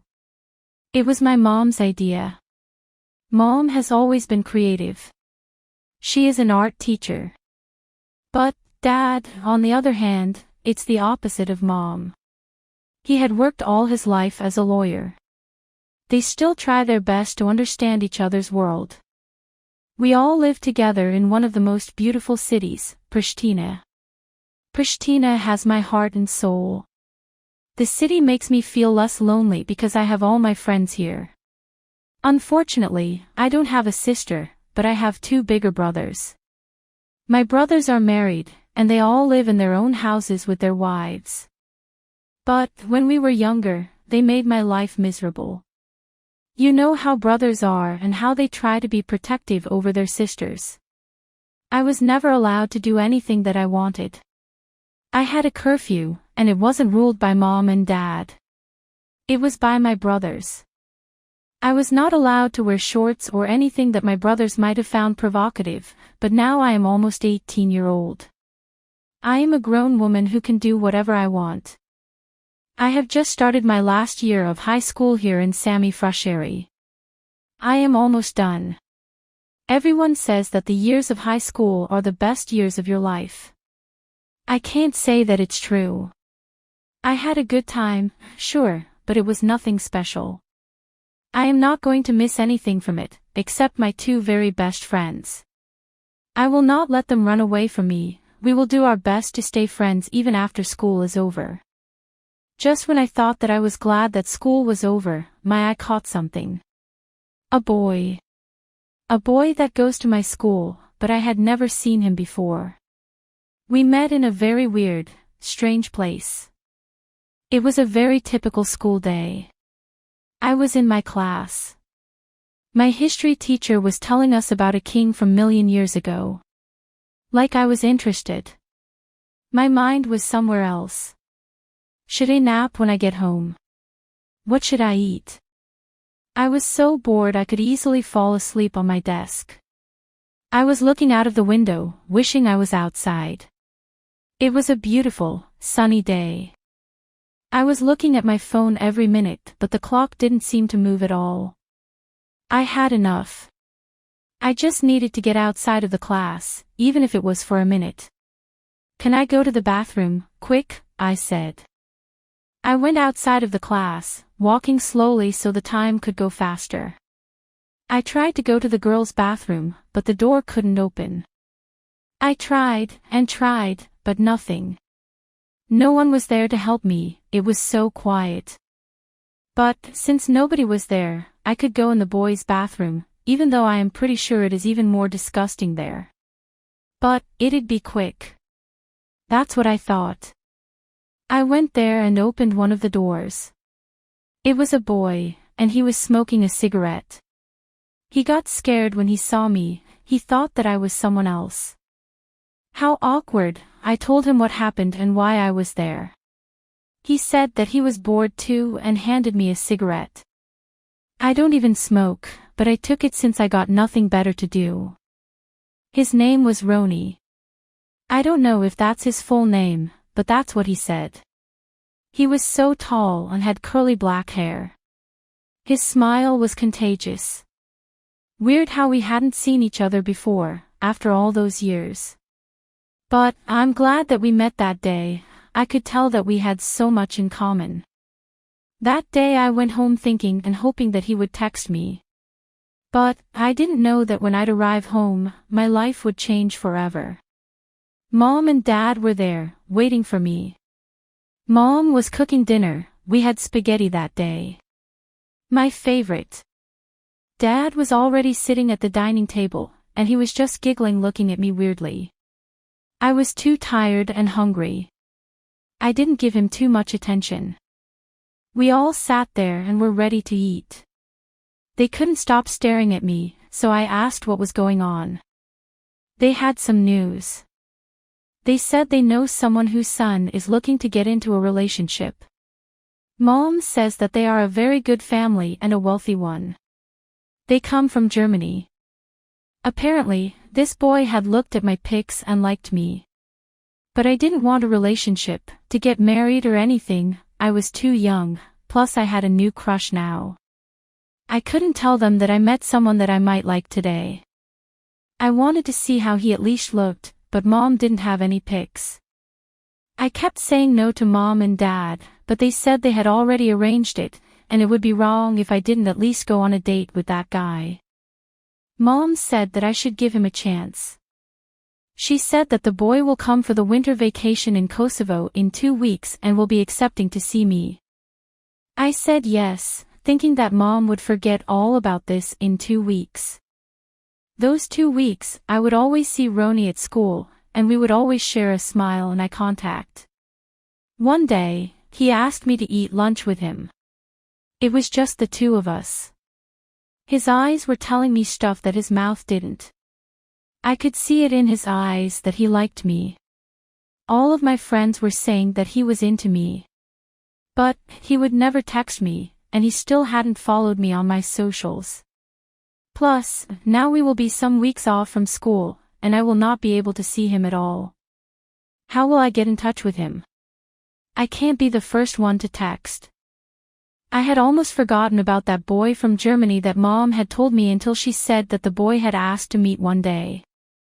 I didn't want to go at all, but since Mom insisted, I decided to go. I was getting ready in my room, thinking about what is Ronnie doing at that moment. I was not used to this, boys not texting to me immediately. He was different. I was deep in my thoughts when Mom's voice took me back in reality and told me that the boy had come to pick me up. I went out of my room, not showing any emotions. She said, "Cheer up." I went outside, and there was a very expensive car. I went in, and the boy was there. He was a little bit chubby and had blonde hair. He had put on so much perfume I could barely stand. He was shy. I was shy too. I didn't even know his name. It was awkward at first, but little by little, we started talking. His name was Trim, and he was 3 years older than me. I noticed that he had a weird accent because he doesn't come as often in Kosovo. We decided to go to a place in the middle of the city called Verendeimer. It was the middle of the winter, and it was so cold. But there, you can order warm drinks. I ordered a warm wine. This way, I didn't feel as cold. We were standing and just talking around, but I couldn't stop but stare at his outfit. He had worn tight white jeans with some white sneakers. Who wears that in the middle of winter? My weather app was telling me that it was going to snow anytime. His fingers were full of rings, and he had a thick gold necklace on his neck. But I don't care about his outfit, I don't want to judge him. I mean, everyone has their own style and preferences. But then I noticed something even stranger. He had plucked his eyebrows. His eyebrows were more beautiful than mine. His skin was glowing. Man, he was even prettier than me. I was jealous. He was a great guy, but he wasn't my type. I want a man that looks like a man. Alright, it's cool if you take care of yourself, but you should know when enough is enough. The date was over, and as long as I went home, he texted me. But I didn't want to talk with him. How do I tell him this? My mom and dad were dying to see how the date went, but I told them that I didn't like him. But Trim's mom had called Mom and told her that we were called for dinner at their house the next day. Our families are just making things even more complicated. I decided to go for dinner, but they didn't know that I was always thinking of someone else, Roni.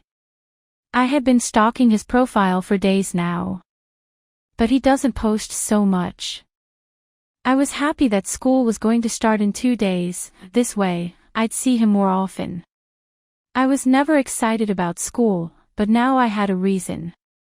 We went to dinner, and Trimi's mother was always hugging and kissing me, calling me my daughter. Why was she calling me her daughter? I didn't want that. They even bought me a gift. I felt like I had just gotten married, and when we went home, I told Mom and Dad that I didn't want that. I said that I just needed some more time to think. But, in reality, I didn't need time to think. I had made my mind up. I didn't like that boy.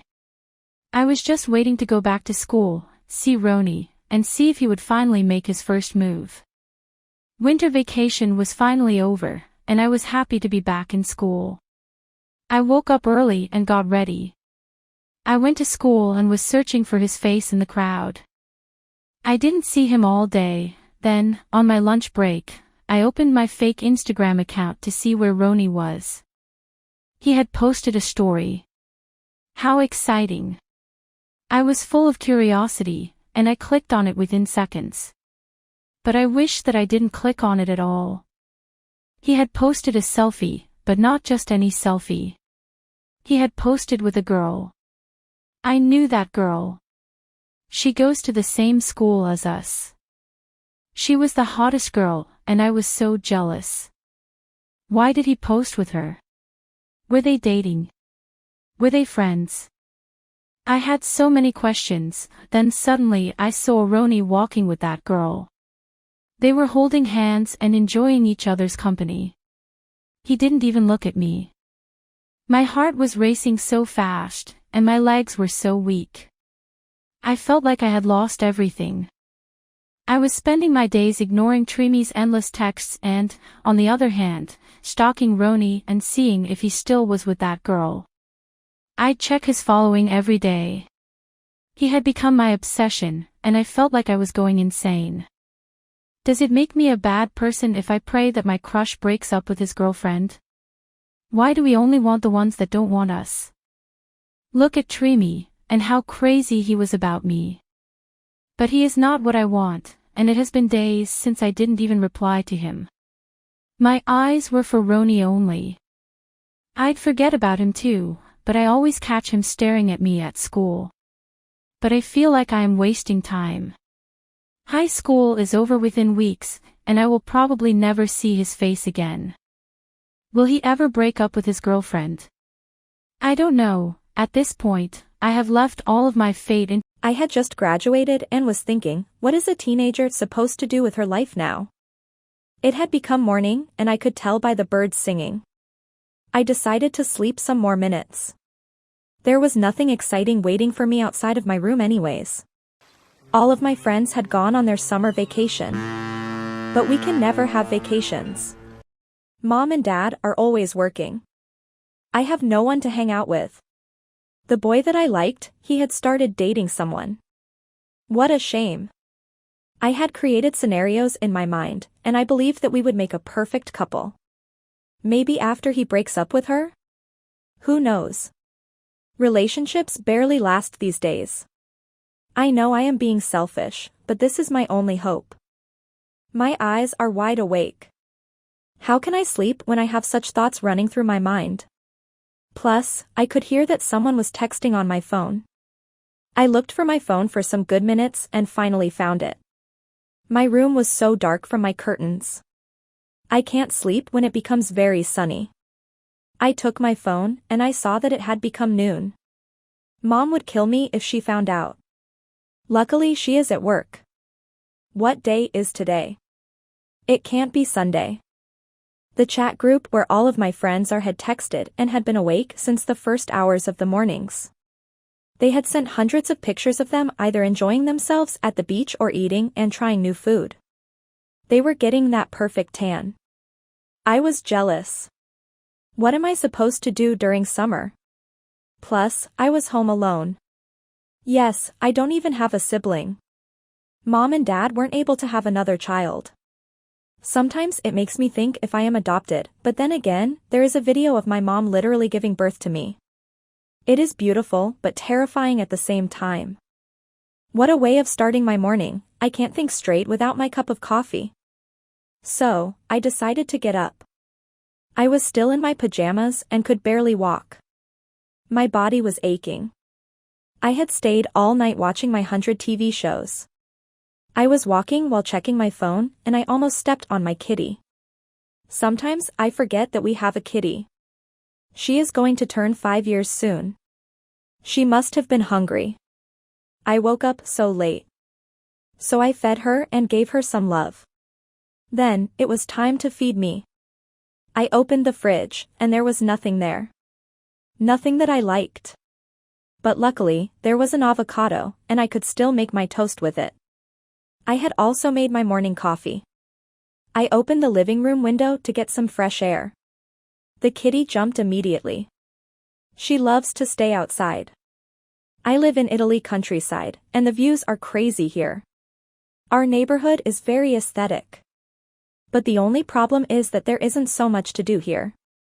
All I can do is get out and stay on my porch.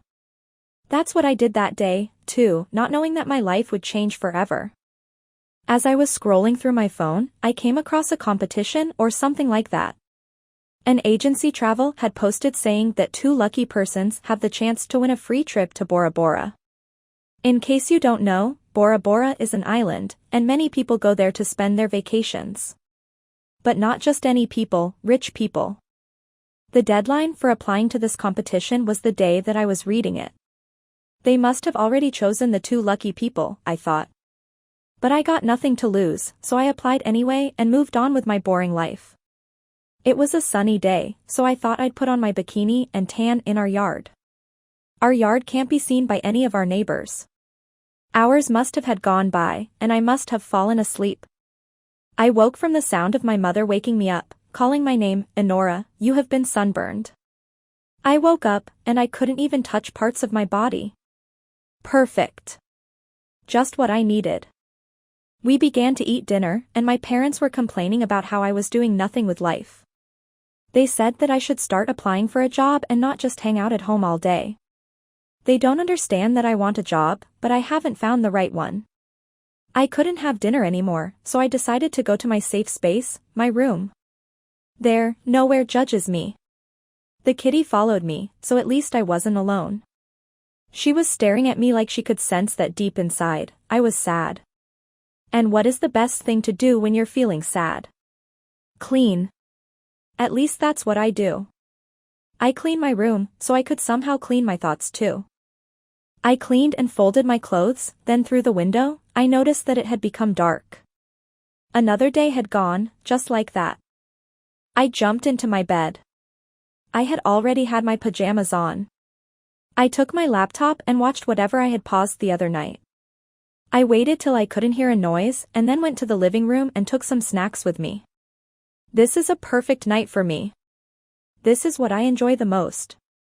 I had fallen asleep without noticing. Someone was texting me non-stop. It was 7 a.m. or something like this. What could have happened? Were mom and dad calling me so I could wake up early and have my life on the right track? I tried to ignore it, but it was not letting me sleep. So, I took the phone in my hands with my eyes closed, figuring out what was happening. A lot of people had texted me. My heart skipped a beat, thinking that something terrible had happened. But, it turned out to be something completely different. The beginning of something beautiful. There were a few emails from that travel agency, and they had told me that I was one of the people that had won the trip to Bora Bora. I couldn't believe my eyes. As I was reading the long email, a number called me. It was the agency telling me the details. They said I should be ready tonight after midnight because that's when the plane will take off. What will mom and dad think about this? They would let me go, right? But, mom and dad would be home after some hours, and I didn't want to tell them the news over the phone. So, I was just walking around the house, thinking of what I should do. When did I ever get this lucky? I couldn't sleep anymore, even though it was 8 a.m. I wanted to think positively and started getting ready for the trip. It took me a while to get my suitcase ready. It was a 3-day trip. I didn't want to miss anything that I would need. Then, I went outside our door, to the porch, barefoot, waiting for mom and dad. Mom and dad work together, so they always come home simultaneously. Finally, I saw my parents' car pulled over in the neighborhood. They were home finally. I walked towards the door, not caring that I was barefoot.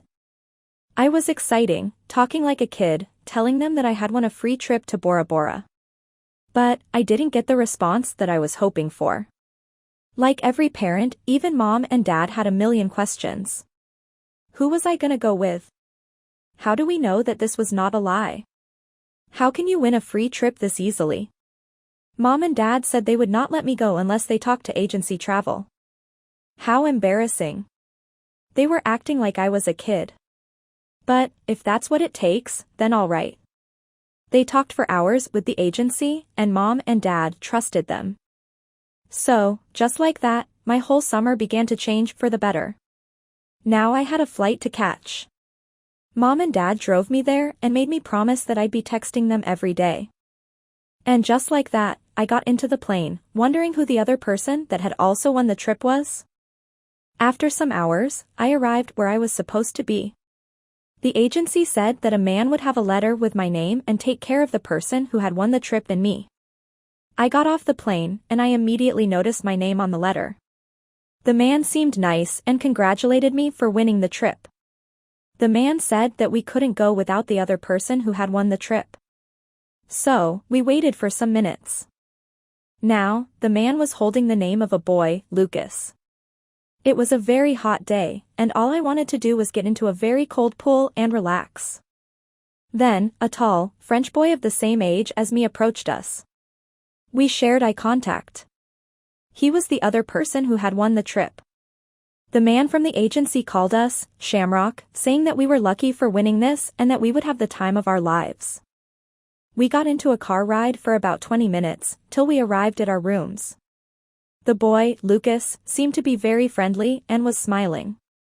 He had a camera with him and said he had a YouTube channel where he posted all of his adventures. He seemed like an exciting guy. Then, we arrived to paradise. The beach was so clean, and the views were crazy. There weren't many people, just what I liked. The man followed us to our rooms and gave us just one key. We were confused.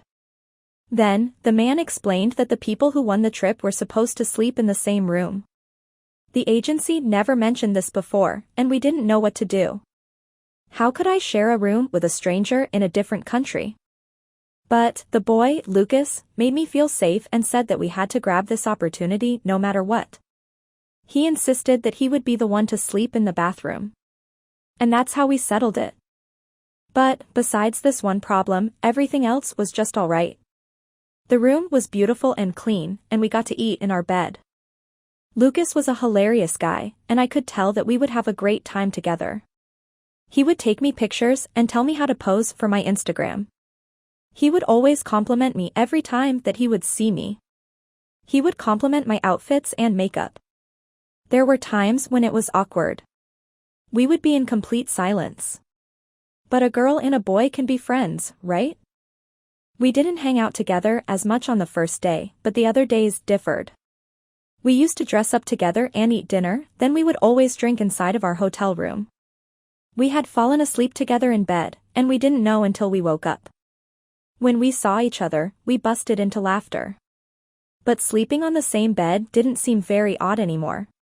We decided to go scuba diving one day since everyone does this when visiting Bora Bora. Life under the sea was beautiful and scary at the same time.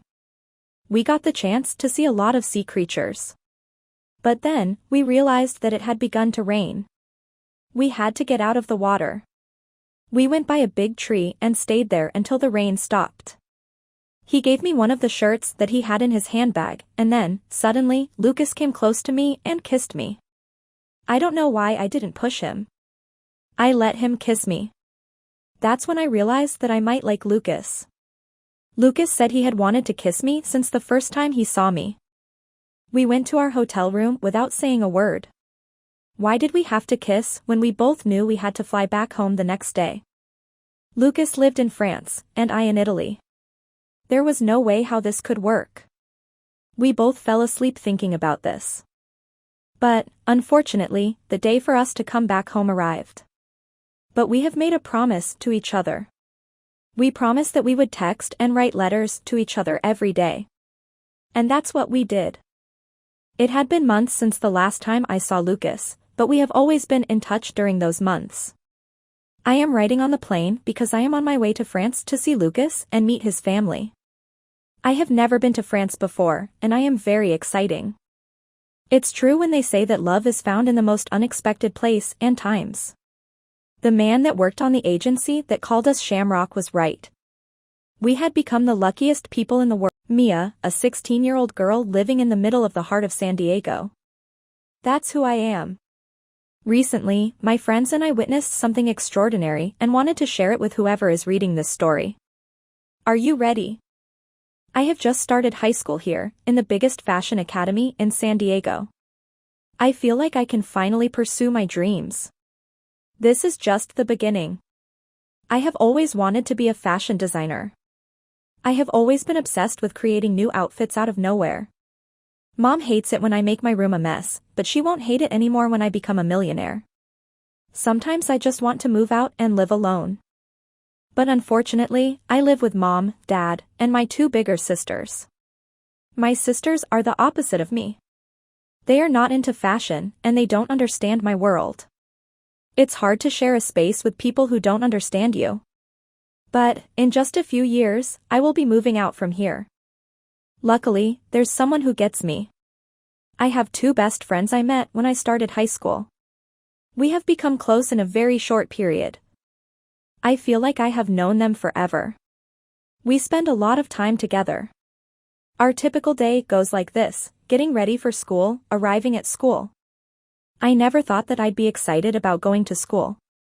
I guess it's true when they say that you should always do whatever makes you happy. After some fun hours at school, my best friend and I always go out. There are a lot of cool spots where you can enjoy your coffee in San Diego. There are places where you can do aesthetic pictures, so we always dress up and post on Instagram. But, the most fun thing that we enjoy doing after school is going to thrift shops.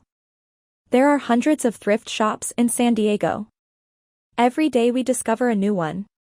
Do you know what a thrift shop is? It's everything you have ever dreamed of. A thrift shop is a store where you can find used clothes. It's clothes that people get tired of wearing and give other people the opportunity to wear. You can find any type of clothing there, new and vintage. I prefer vintage. I once read somewhere that you shouldn't buy thrift clothes because they could be cursed. Call me weird, but I don't believe in such things. But this is where my story takes place, in a thrift shop.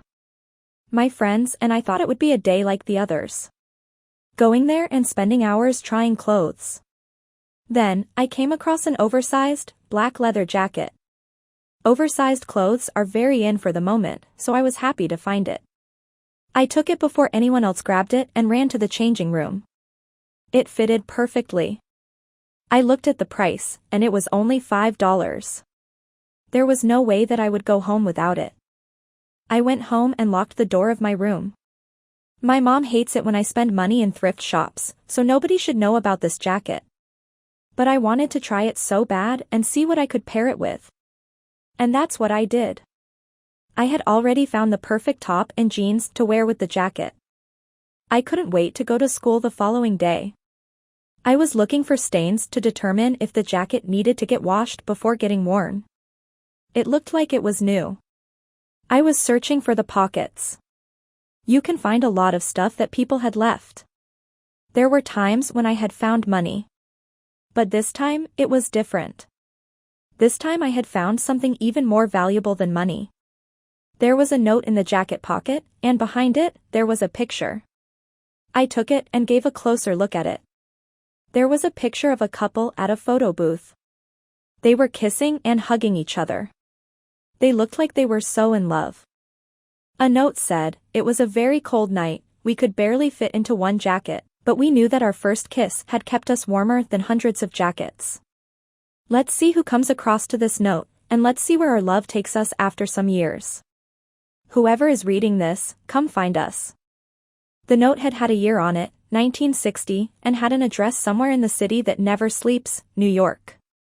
A million questions were running through my mind. Who was this couple? Are they still alive? Should I listen to the note and bring the jacket back? Maybe it meant something to them? Could someone joke about this? As I was thinking, my mother's voice brought me to reality and called my name for dinner. But no one had to know yet until I figured out what to do. I couldn't wear the jacket the next day, but I couldn't wait to meet my friends and tell them all about this. They might know the solution to this. My friends were excited when they read the note. They believed that it would be better if all of us traveled to New York and found this couple and see what's their story. I wanted to go to New York too. I had never been to New York before. But, what will Mom and Dad say? I have the most strict parents of all of my friends. We should come up with a lie. We thought of saying to our parents that our school was organizing a trip to New York. And that's what we did. At first, Mom and Dad didn't want to let me go and wanted to talk to my professors. But I convinced them to not. I was not a baby anymore. We were on spring break, so no one would find out that we missed school. It was the perfect plan. So, just like that, our trip to New York had just started. We booked the cheapest apartment that we could have found. We didn't want to spend money. We decided that we would go by bus. It was cheaper, even though the road was long, it would take 2 days to arrive at our destination. But we didn't care. We wanted to enjoy every minute of it. Plus, we didn't have a timeline. Just like that, we got on the bus together with the note and the jacket. There weren't many people on the bus, so my friends and I could nap a little and lay on the 2 seats. It was a long road ahead of us. We would nap, wake up, have a break, and all over again. The roads to the city that never sleeps were scary but beautiful at the same time. We began to think if this was a bad idea and that we shouldn't have done this. But then, we began to see the tall buildings and the fashionable people of New York. We had arrived finally. But the bus couldn't drive us to our address. We had to find it ourselves. But at first, we thought it would be better if we headed to our booked apartment and then began with our mission. After some hours of searching for our apartment, we finally had found it. I knew that New York was massive, but never this gigantic. We got into our apartment, and I can't say that we loved it. It only had one room, and the furniture was old. It also smelled terrible. But, once we opened the window, we were happy when we saw the breathtaking view. We were so tired that we all fell asleep. We had slept for hours, and then I woke up to the city's noise. It was 2 a.m., and everyone was out. We had gotten hungry and decided to get out and grab something. But, we were not used to going out this late. Here, in New York, people were out so late and made it look normal. We went out and noticed that many people were drunk and could barely walk. The lights were on. Everyone was in their own world. But, a big day was waiting for us in the morning, so we went back to our apartment and slept for the hours that had left. It had become 7 a.m. in the morning, and we couldn't sleep anymore. People had started waking up and going to work. It was chaos coming from the window. We decided to get up and get ready for the day. We had an address to find. This way, we got the chance to see the city and bring back the note and the jacket to that couple. Even though the streets of New York were full of chaos, I still fell in love. It was like a movie. But we couldn't find the address. We had already got into 2 buses, and we worried that we would not find our way back to the apartment. We wanted to ask people about that address, but no one listened to us. Everyone was in a rush. Can someone be so busy that they can't even answer a simple question? Just when we were about to lose hope in humanity, a girl the same age as us took some time to help us. She said that she had lived in New York for years and knew every street. But, when she took a look at the address, she said that it didn't exist. She said that the name of the roads had changed over the years, and this one might have got changed too. We began to feel hopeless and didn't know what to do. We had made a long road toward this. Then, the girl gave us a number of a man that could help us. She even told me an address and said it was just some blocks away from where we were. The girl was so kind and said she would love to come with us and guide us, but she didn't have time. We didn't want to waste any time and went to the man that girl talked to us about. It was easy finding his house. We knocked on the door, and a man answered. It was the one that the girl told us. The man had worked all of his life as a New York tourist guide and was happy to help us. When he looked at the address, he knew where it was immediately. But he said that the house we were looking for was in the city's countryside. The man said that it was so far from where we were and that the bus didn't take you there. The man must have felt sorry for us because we offered to drive us there. What a good man. We got into his car and drove for nearly 2 hours. We went from big buildings, noises, and car honks, to just nature and silence. The roads were a little bumpy, but the view was still breathtaking. Then, the man said that we had arrived at the house we were looking for. He said that he was going to wait for us in his car. We got outside of the car and walked towards a house gathered by trees. There was a swing in one of the trees. There were flowers everywhere. It looked magical. We knocked on the door, and a boy of the same age answered. We both were confused. We told him why we were there, and the minute he saw the photo, he started crying. He was the child of the couple that we had found the photo of us. The boy begged us that we would go in for a coffee. So, we went. There in the living room, there was an old man. He was alone. He was the man that had written the note. But, where was his wife? The picture was of a couple. The boy told us that the woman, his mother, is unfortunately in the hospital and was very sick. He is afraid that she is not going to make it. But, at least we had found the man. We didn't even get the chance to speak when he looked at my hands and recognized the jacket immediately. The old man said, "I have been waiting for this for years," and cried. Then, he began to tell his love story, even though we couldn't remember much. Apparently, the couple in the photo had never broken up. They got married and had children. They lived a happy, lovely life. Their kids had often told them to get outside of the countryside, but they never left this place.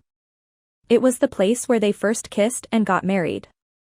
Then, the old man said that we should all go to the hospital and meet his wife. How could we say no? We were curious who was the woman that this old man was crazy in love with. The old man couldn't stop talking about his past on our way to the hospital. He was crying and laughing. He decided to wear the jacket and go into the room where his wife was held. When his wife saw the jacket, she couldn't keep her tears. It brought memories. I never thought I could make someone this happy over a note found in an old jacket. I had returned home with a lot of thoughts running through my mind.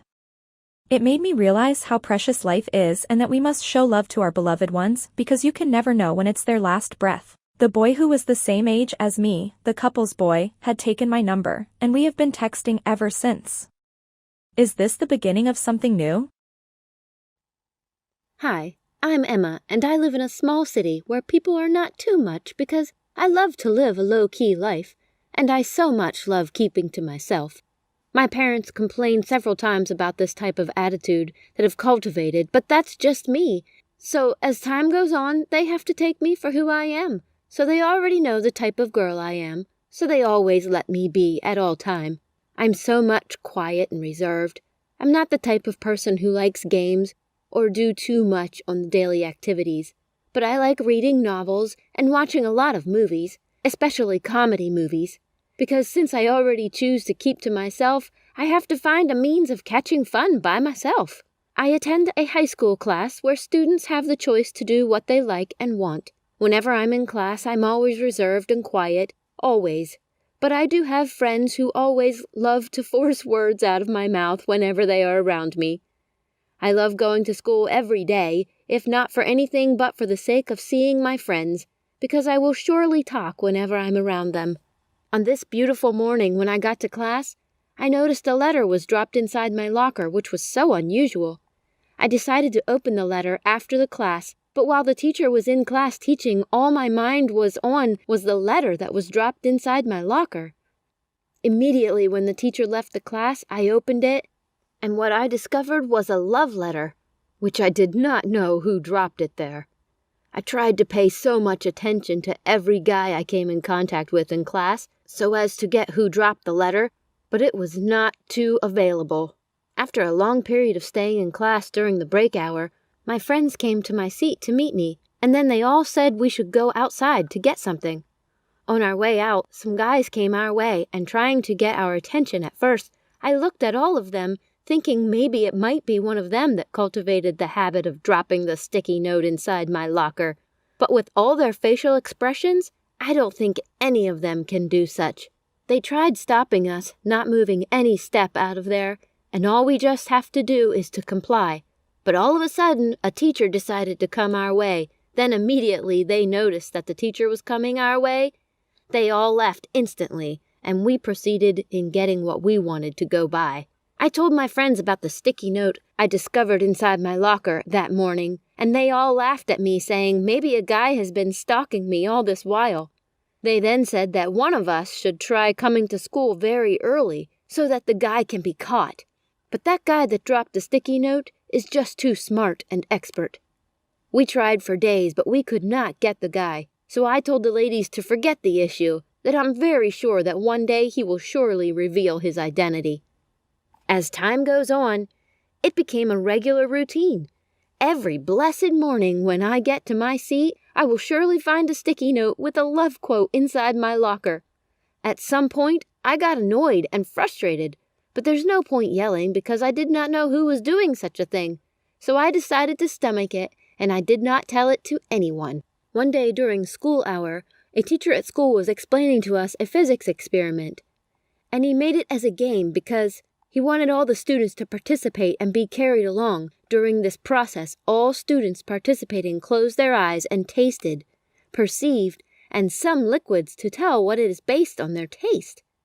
It was quite fun because all students were carried along for the first time at school, and we all laughed where someone guessed wrong because we all gave various answers, knowing fully well that our tasting boards are different. I really enjoyed the class that day because it was so much different. The following day in class was Friday, so a group of people in class came together and discussed that we should have a get-together party on Saturday, which is the following day. So they asked the whole class about their opinion concerning the party. To my surprise, everyone was happy to hear that they all turned in. Well, as for me, having a get-together party on Saturday, though the plan was a little bit awkward to me because I don't really like associating myself with things like that because I so much love keeping to myself. A venue was picked, and all planned was so fascinating and lovely. Actually, I love the plan because I want to see how it will look for the first time by the beach side, so I decided to hang out that day. When I got home that day, I told my mom about the plan of going to the beach the following day. She was so happy to hear that because she's never seen me going out before. So that night, my mom came into my room and went directly to my wardrobe to select the clothes I will be putting on the following day. When it comes to selecting clothes for an event, my mom is very good at it, and she so much loves me looking good and cute, always. So the day finally came. I woke up so late, maybe because I slept late checking out the clothes my mom was picking for me to wear. I had to rush to the bathroom to have my bath so as to dress up to meet with the event, knowing fully well that I'm late already. After having my bath, I dressed up, looking cute and pretty for the event. After dressing up, I set out for the party immediately. So finally, I got to the venue a little bit late. And trust me, just as planned, all eyes were on me because I was so much looking gorgeous and pretty. After getting there, a guy named Sean in my class ran towards me to give me a long hug and a peck. After he did that, I was so shy to take a step away from where I was standing. But from the look of things, he's been a long-time crush. Throughout the party, Sean was all over me, because that will be the first time he will have the opportunity of talking to me and expressing himself. We both have a walk together, and he told me a lot of things about me which I was so surprised to hear.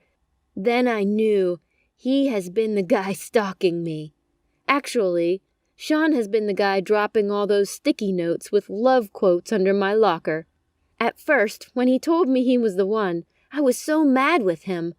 Then I told him that he's a coward. If not, he would have come to me himself and not by note. Then he said he did not know what I was going to say because he did not want to be too forward. Then we both smiled and laughed together. Then we moved on with the party. We hung out and made a walk through a beach and had fun, and then we all decided to go to a friend's apartment. So a small group of us went into the apartment, and here comes the idea to play a blind taste game, similarly with a game we once played at school. I was so anxious to play the game, but at the same time, I didn't want to join. I simply refused, but then I thought of it that I am the one who is really good in tasting things and smell very good, so I later decided to participate in the end. So, as usual, the game started and was getting more interesting and fun, but still yet throughout this period, Sean did not leave my side for once. Well, he might be thinking he might not have this type of opportunity again. So everyone's turn during the game came and went, and here it comes my turn. So a guy closed my eyes and pushed my head towards the object. So I tried to perceive the object. I was not getting it. Then I tried touching it with my nose. At first it was a strong object as I touched it with my nose a bit and said, "It's a pen," as it does not smell at all. They all smiled. And then I was wondering what could it be. I then gave another try, but the object this time was softer. I was then surprised, thinking within me, maybe the object has been changed. But then I asked if they changed the object, and changing the object is outside of game rules. They all said no, that it's still the same object, and I thought, what could it be? But I had no answer. After a little moment of thinking, I grabbed the object with my hand to know what the shape of the object looks like. Then I feel it was a tall object, similar to cylinder, and I immediately opened my eyes. I was so much afraid because it is something inappropriate. When I opened my eyes, what I saw was simply a banana.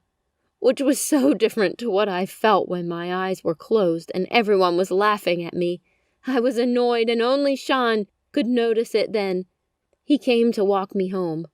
He explained to me that it was a banana, but still yet, I disagree. I just told him to close the discussion. When I got back home, I greeted my mom with a weird look on my face. Then I went straight to my room. She gave me some minutes to be by myself before she came to meet me. Then she asked me what happened at the party. Then I narrated everything to her, not leaving behind the aspect where Sean came to give me a long hug and a peck. She told me not to be annoyed about the game, though I have forgotten about how I felt during the game period because the thought of Sean is now all over me. So Mom asked me to gist her about Sean. So I did, and we all laughed, and I was happy all through the night. When I got back to school, I discovered that I did not see the sticky note as usual. Then I looked straight down to Sean's seat, and then I saw him smiling. Then I laughed as Phil. So the class started, and immediately the teacher came in. Then every other student told the teacher about everything that happened to me at the party, and they laughed. But then the teacher said to me, he will call me one day and tell me a secret behind this game. Then he left the class, but within me I am still not sure if the object was banana at first, or they changed the object during the game, as it softened and changed, and I am still confused, and I will never play that game again.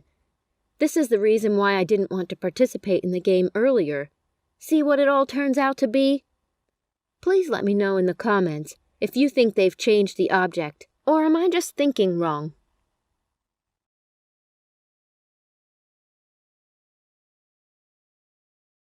Hi guys, my name is Bora, and I have just turned 16-year-old. I wanted to tell my story about what had happened to me some months ago. But first, you need to know more about me. I was born and raised in Pristina. My name, Bora, means snow in my language because I was born during the coldest winter days. I live with my parents and my 2 little sisters. Everyone says that it is fun to have sisters, but mine are crazy. My parents are the sweetest parents in the whole world, and they did the most so we could have a great life. My parents work all the time, and we are at school. My mom is a nurse, and she often works at night too. My dad is a fireman. They both save a life for a living. We barely get to see each other, but that's why vacation exists. The only vacation that we can have together as a family is during the summer. Every summer has its own story, mine too. This summer, we decided to take a 1-week vacation to the beautiful beaches of Albania. Albania is a very amazing country, and we go there every summer. There is so much to see and do. You have a lot of beaches that you can choose to visit. This time we decided that we were going to Ksamil. We had never been there before, and we were excited. We decided that we would go by car, even though it would be a long road from Pristina to there. But we didn't care, as long as we knew we were going to take some cold swims on Albania's most clear waters. Another reason why we decided to go there was because of a friend that I have. It had been a year since I had been texting with my internet friend. Her name is Anna. Anna is from Albania, and we had actually met last summer. We clicked immediately, and we have been texting since that day. We would FaceTime non-stop. My whole family knows about her, and everybody knows how much we love each other. She is the same age as me. When I told her that I would be coming to her country this summer too, she was so excited and said I should meet her. So my plan was to stay 4 days with my family, and then the last day I would go to Anna. My parents agreed. We all got ready for the long road journey ahead of us.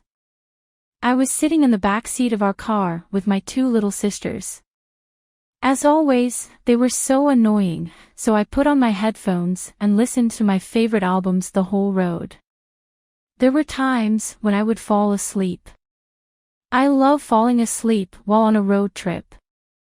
It is so relaxing. After some long hours, we arrived at our destination.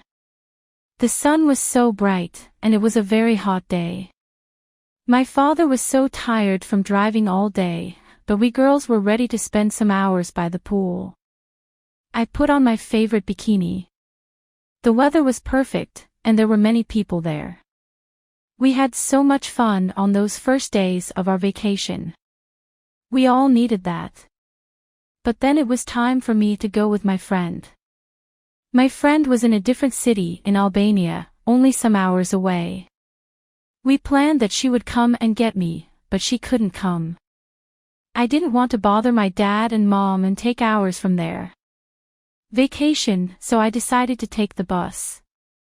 Plus, we all talked the same language, so it wouldn't be hard for me to communicate. I got ready.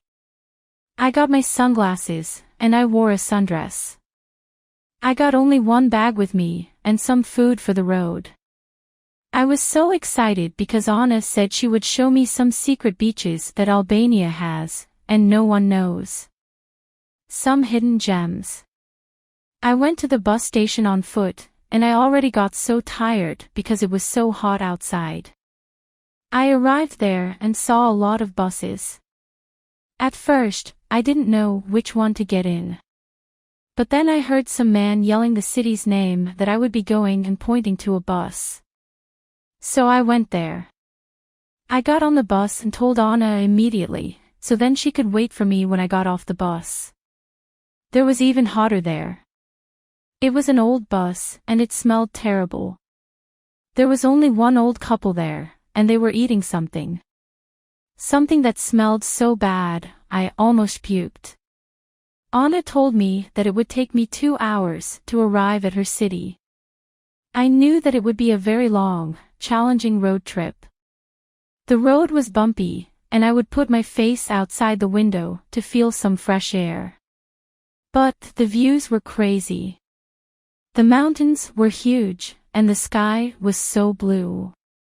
I could see the ocean from the bus, and I couldn't wait to get in the water. After a 40-minute drive, the bus stopped, and the old couple got off the bus. Then after 20 minutes, the man that was driving the bus told me that I had arrived at my destination. But Anna had said that it would take me 2 hours, and it had only been 1 hour. I tried to tell the man that I thought I was in the wrong place, but he said no. He was so rude and said that he needed to go somewhere else and that I needed to get out of the bus. I didn't have much time to think, and I went out of the bus. There was no one around me, just some mountains. I took my phone, and I tried to call Anna and tell her that I was there. But my phone wasn't working. I didn't have a connection. I didn't want to panic. I decided to wait there for some time and see if another bus would come. I waited till I couldn't wait any longer. It was so hot, and I couldn't even find a shadow. Then, I started walking, hoping to find a restaurant to even call someone. As I was walking, I came across a little village. It looked like a tiny neighborhood. It had only like 3 houses. But it looked so beautiful. I decided to go there and see if someone would help me. The houses were made of mud, and they were so old. They must have been built years ago. It was so silent, and at first, I thought that nobody lived there. But then I saw that there was a little farm. There were chickens, pigs, and then suddenly, I saw a big white horse. Near the animals, there was a well. There was a bucket in which you could take the water. I took some because I got so thirsty. It made me feel like old times. The water was cold, and it got me feeling much better. Still, I couldn't hear any track of humans. I was walking around the houses, trying to see if there was someone there from the windows. I decided to knock on one of the house's doors, but no one replied. Then, I went to another one near there. I heard someone walking slowly. Then, the door got opened. There was a very, very old woman. She seemed kind because she opened the door and her face was smiling, I asked her where I was. She said that I was in a whole different place rather than where I wanted. She said that I must have taken the wrong bus. I could barely understand what she was saying because she had no teeth. I felt so bad. I asked her about the nearest bus station, and she said that the buses don't come to this area because the roads are bad and bumpy. She said that they one walk by the horse. I was surprised that people still use horses as vehicles. She said that her husband rides the horse. But he wasn't home. She insisted on me going to her house and waiting for her husband so that he could give me a ride. I had no other choice. They obviously didn't have phones, and there wasn't any connection. I couldn't call my family and tell them what had happened. So, I went in. The house was so tiny but so cute at the same time. The furniture was so old, and the television was barely working. We decided to stay outside on the balcony. The air was so fresh, and the view was beautiful. She made me some fresh orange juice from her garden and gave me some fresh fruits. She told me that everyone had left this village and that she and her husband were the only ones living there. I asked her about her kids, but she said that everyone had left and gone to the city. I felt bad. They must have been feeling so lonely. But, no. She was happy and full of life. The clock was ticking, and her husband wasn't coming back. She said he works all day and takes care of the corn. She said that he would be late and needed to stay and wait. So that's what I did. I was so hungry. Luckily, the old woman started making the dinner. I decided to help her. She wanted to make a traditional Albanian pie. So, I went to her garden and picked up some fresh onions. She was so old, but she was so strong. As the pie was baking, we had the chance to get to know each other better. It was getting darker, and we ate dinner. Her husband still wasn't home. There weren't any lights in the room, only some candles. I was looking through the windows, but I couldn't see anything. It was so dark. Suddenly, we heard the noise of a horse near the house. It was her husband, and he had come back. He was happy to have someone over. He was very kind. He seemed very tired, but he didn't miss the chance to kiss his wife. They looked like they were so in love with each other. But there was some bad news. He said that he couldn't ride the horse at night because it was dangerous. He said that we had to wait till the sun rises. But that would have meant that it would be a whole day without my family contact me. I had no other choice but spent the night there. I felt safe there because the old couple seemed like the nicest people. They made me a place to sleep in their living room. They slept so early. So, I was all night up and scared. It was so dark. There was only one candle. I missed my family, and my phone battery had died. The old couple had woken up very early. They called me and said they were ready to give me a ride. I had slept on my sundress, and I hadn't brushed my teeth or hair. I didn't care, and I went out that way. I felt so sorry that I had to leave that old woman alone. She needed someone. She hugged me so tight and kissed my forehead. She said that she would like to see me again, anytime soon. I got in the horse, and that was the first time that I did that. At first I was scared, but then I loved it. It was a fun experience. He took me to my friend's place, and everyone was staring at us. I thanked him, and I hugged him. I met up with my friend, and I charged my phone without wasting time. I told my family that I was okay. They were so worried. Now, I was ready to continue with my vacations with Anna. I just wanted to tell my story because this experience had taught me a lot. It took me back to a time when life was simpler. It made me think about life differently and how simple it is, but we make it so complicated. I admired how grateful that old woman was about life. Even though they had no phones, no cars, they were happy. They were healthy, and that's what mattered. Hi guys, my name is Riri, and I have just turned 16-year-old. I just wanted to share some pieces of my life with you, how I found love at a very young age. I want to have my story written, so my future kids will know every detail of it. I was born and raised in Pristina, together with my big family. I live with my mom and dad, 2 sisters, and my little brother. My little brother's birthday was some months ago, and we decided to buy him a Labrador puppy, and we decided to name it Rico. I didn't know how much of a responsibility it was to raise a dog until now. But we love it. We are enjoying it every minute.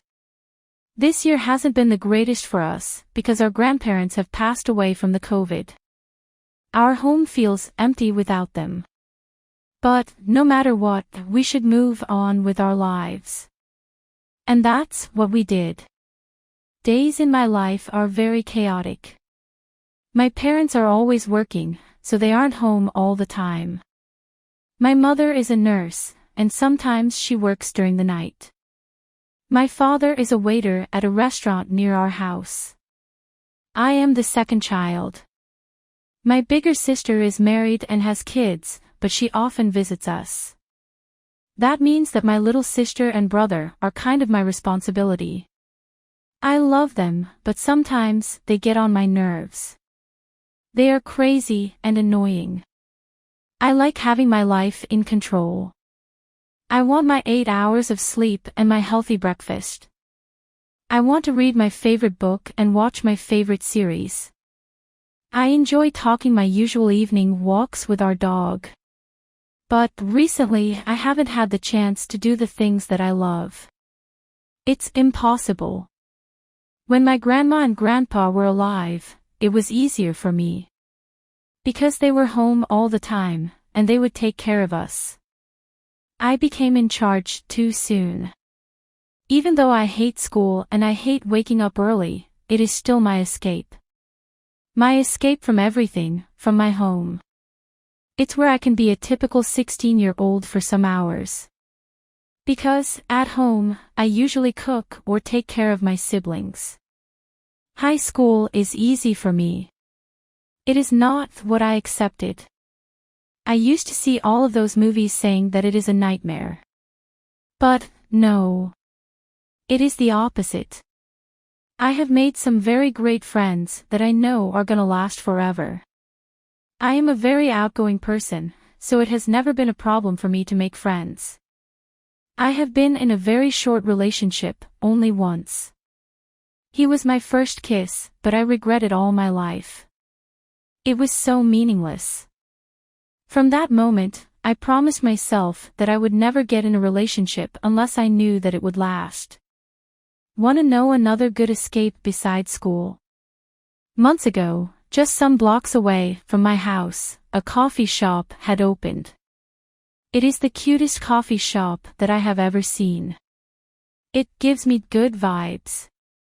At first, I only went there to wait while my siblings would come back from school.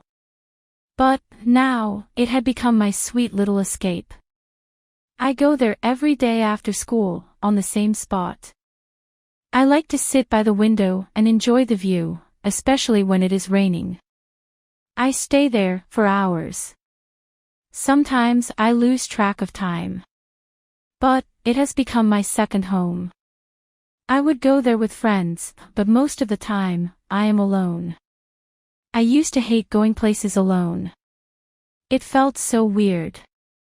Once I read a quote saying that if you are brave enough to eat alone at a restaurant, you can do anything in life.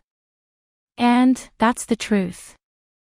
Now I am used to it, and I love my own company. It is peaceful. But, here in Pristina, people are not used to seeing people who are alone at a coffee shop. I often catch people looking at me strangely. One day, I was staying there, minding my own business. I went to the bathroom, and when I came back, I noticed a note on the desk where I was staying. At first, I thought that that was the bill, but no. I opened it, and someone had written saying, "Hi." Hi. What does that mean? Was that for me? I looked around the bar, and nobody was there, just the workers that worked in the shop. I asked for the bill and asked the waiter if he had seen anything. He said no, but he said that we could look at the cameras. I didn't want that. It wasn't a big deal, just a little bit curious. I went home, but I tried not to think about this. The next day had come, and I had just finished school for the day. I didn't know if I wanted to go to my favorite coffee shop because I didn't know who could it be. But it could be someone just joking around, so why wouldn't I go? I went there, and that day, there were many people, and I barely found a seat. I ordered the usual, an iced frappe coffee. I read some chapters of the book that I was reading and went home. This time nobody had left me a note, and nobody had talked to me. So, for a while, I had forgotten all about that note. Some days had gone by, and no note. Until one day, someone had put a sticker on my laptop, saying, "Tell me your name, and put this note under the table so I can know." I didn't know if I should like this or be afraid of this. I started to not feel safe there anymore. It felt like I was being watched all the time. I went out of the shop, and I was looking left and right all the time, seeing if someone was following me. But no one was following me, luckily. I decided to not go there anymore, so maybe that person would have given up. I didn't go there for weeks. Then, I went there with one of my friends, but she couldn't stay very long. I decided to stay there and just see if someone would come. I didn't even go to the bathroom. I stayed there, and nothing happened. I asked for the bill, and guess what? On the bill, there was a note saying, "I was worried about you, where were you?" I was shocked and asked for the waiter who had written this. The waiter said that he couldn't tell me. But he said that a guy that always came here wanted to write to me. He said that he got paid to not tell names. I decided to finish this and write him back. I put a note under the desk where I was staying, saying, "Who are you?" I was curious more than ever. The next day I went to the coffee shop, and the only free spot left was where I usually sit. What a coincidence. I sat there, and the first thing that I did was put my hands under the table and see if I had a note. There was a note saying, "I can't tell you my name yet, but I want to know more about you." I replied, "What do you want to know about me, and why?" I put the note under the desk and continued with my day. Now I had another reason to go to the coffee shop. I don't know why, but I found this so interesting and exciting. My life felt like I was in a movie. The next day, that person had left another note saying that the reason why they wanted to get to know me was that I had looked mysterious. I had no idea who could it be. A girl? Alright, I can never have too many friends. A boy? An old man? I was dying from curiosity because that person had seen me before, but I had no idea how they looked.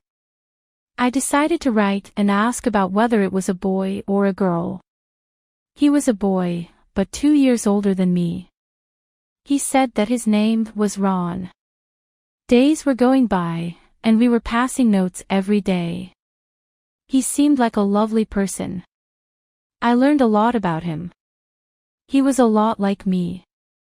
He said that that coffee shop was his favorite place too. It wasn't just little notes anymore. We would write 2 front and back pages about our life. But I couldn't tell why he didn't want to meet. I couldn't be the first one to say that, so I waited. I was living for what will tomorrow bring. But, one day, as I was in class, my teacher called me out because my mother had come to take me. I didn't know anything about this. I went out, and I saw my whole family outside. I knew that something bad had happened because my mother had a strange look on her face. My aunt had died, and we all needed to go there. We were so sad because she had a very beautiful soul. My aunt lived so far from my city. She lived in a village. My mother said that we had to go and stay there for 3 days. And that's what we did. But that meant that I would not hear from Roni. I didn't have time to go to the coffee shop and explain to him where I would be the next few days. We had to be there immediately. We arrived at my aunt's, and I couldn't stop thinking about him, which made me realize that I liked someone that I had never seen before. I couldn't stop thinking how worried he was. Those 3 days had gone very slowly, and I was finally back at my old life. The first thing that I did was go to the coffee shop. Roni had left me a lot of letters.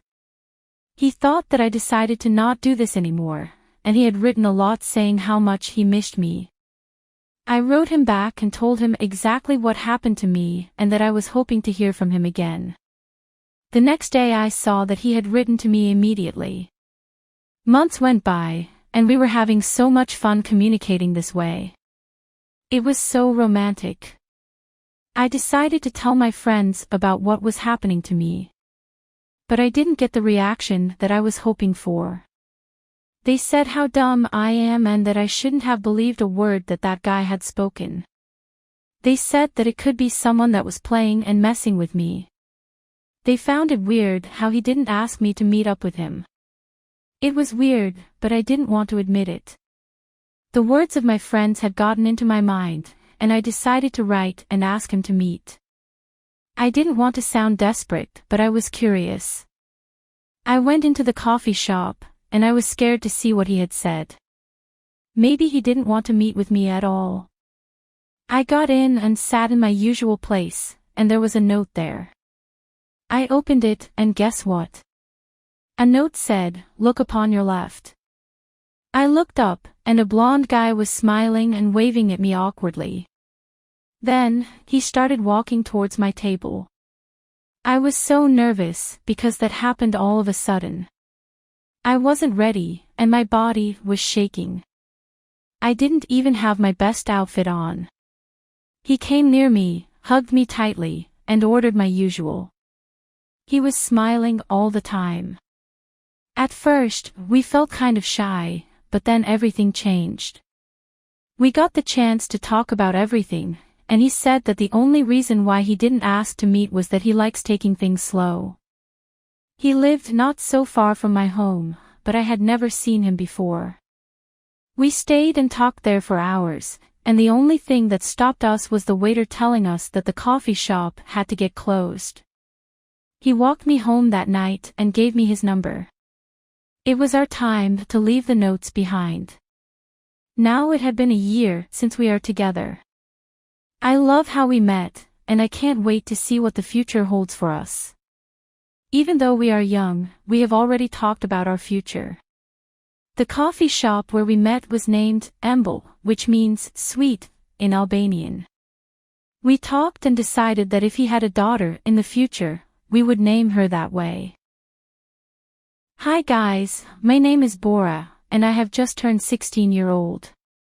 I wanted to tell my story about what had happened to me some months ago.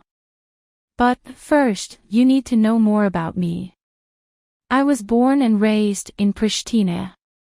My name, Bora, means snow in my language because I was born during the coldest winter days.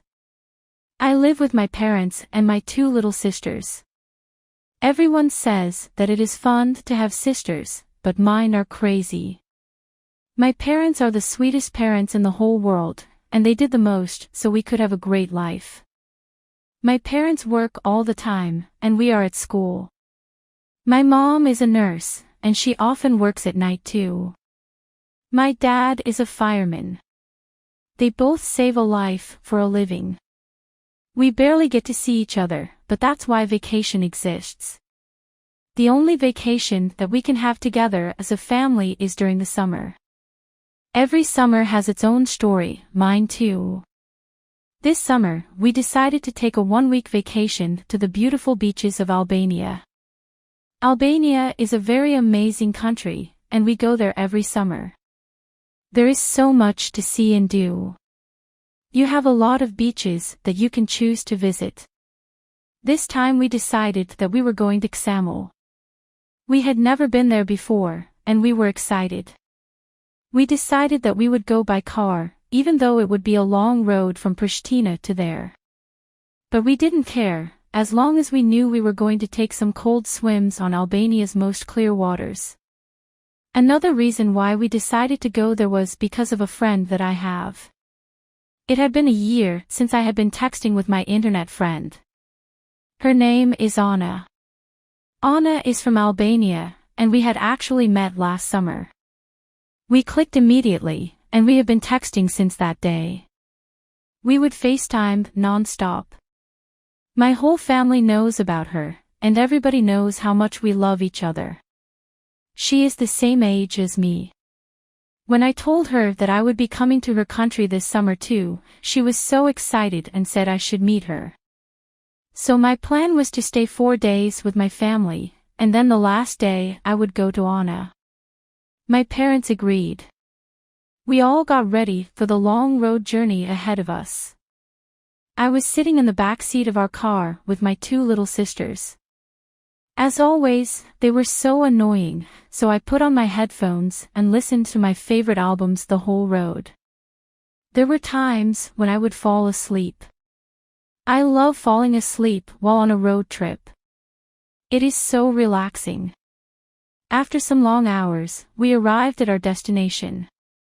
The sun was so bright, and it was a very hot day. My father was so tired from driving all day, but we girls were ready to spend some hours by the pool. I put on my favorite bikini. The weather was perfect, and there were many people there. We had so much fun on those first days of our vacation. We all needed that. But then it was time for me to go with my friend. My friend was in a different city in Albania, only some hours away. We planned that she would come and get me, but she couldn't come. I didn't want to bother my dad and mom and take hours from their vacation, so I decided to take the bus. Plus, we all talked the same language, so it wouldn't be hard for me to communicate. I got ready. I got my sunglasses, and I wore a sundress. I got only one bag with me, and some food for the road. I was so excited because Anna said she would show me some secret beaches that Albania has, and no one knows. Some hidden gems.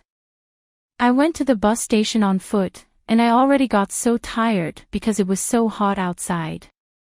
I arrived there and saw a lot of buses. At first, I didn't know which one to get in. But then I heard some man yelling the city's name that I would be going and pointing to a bus. So I went there. I got on the bus and told Anna immediately, so then she could wait for me when I got off the bus. There was even hotter there. It was an old bus, and it smelled terrible. There was only one old couple there, and they were eating something. Something that smelled so bad, I almost puked. Anna told me that it would take me 2 hours to arrive at her city. I knew that it would be a very long, challenging road trip. The road was bumpy, and I would put my face outside the window to feel some fresh air. But the views were crazy.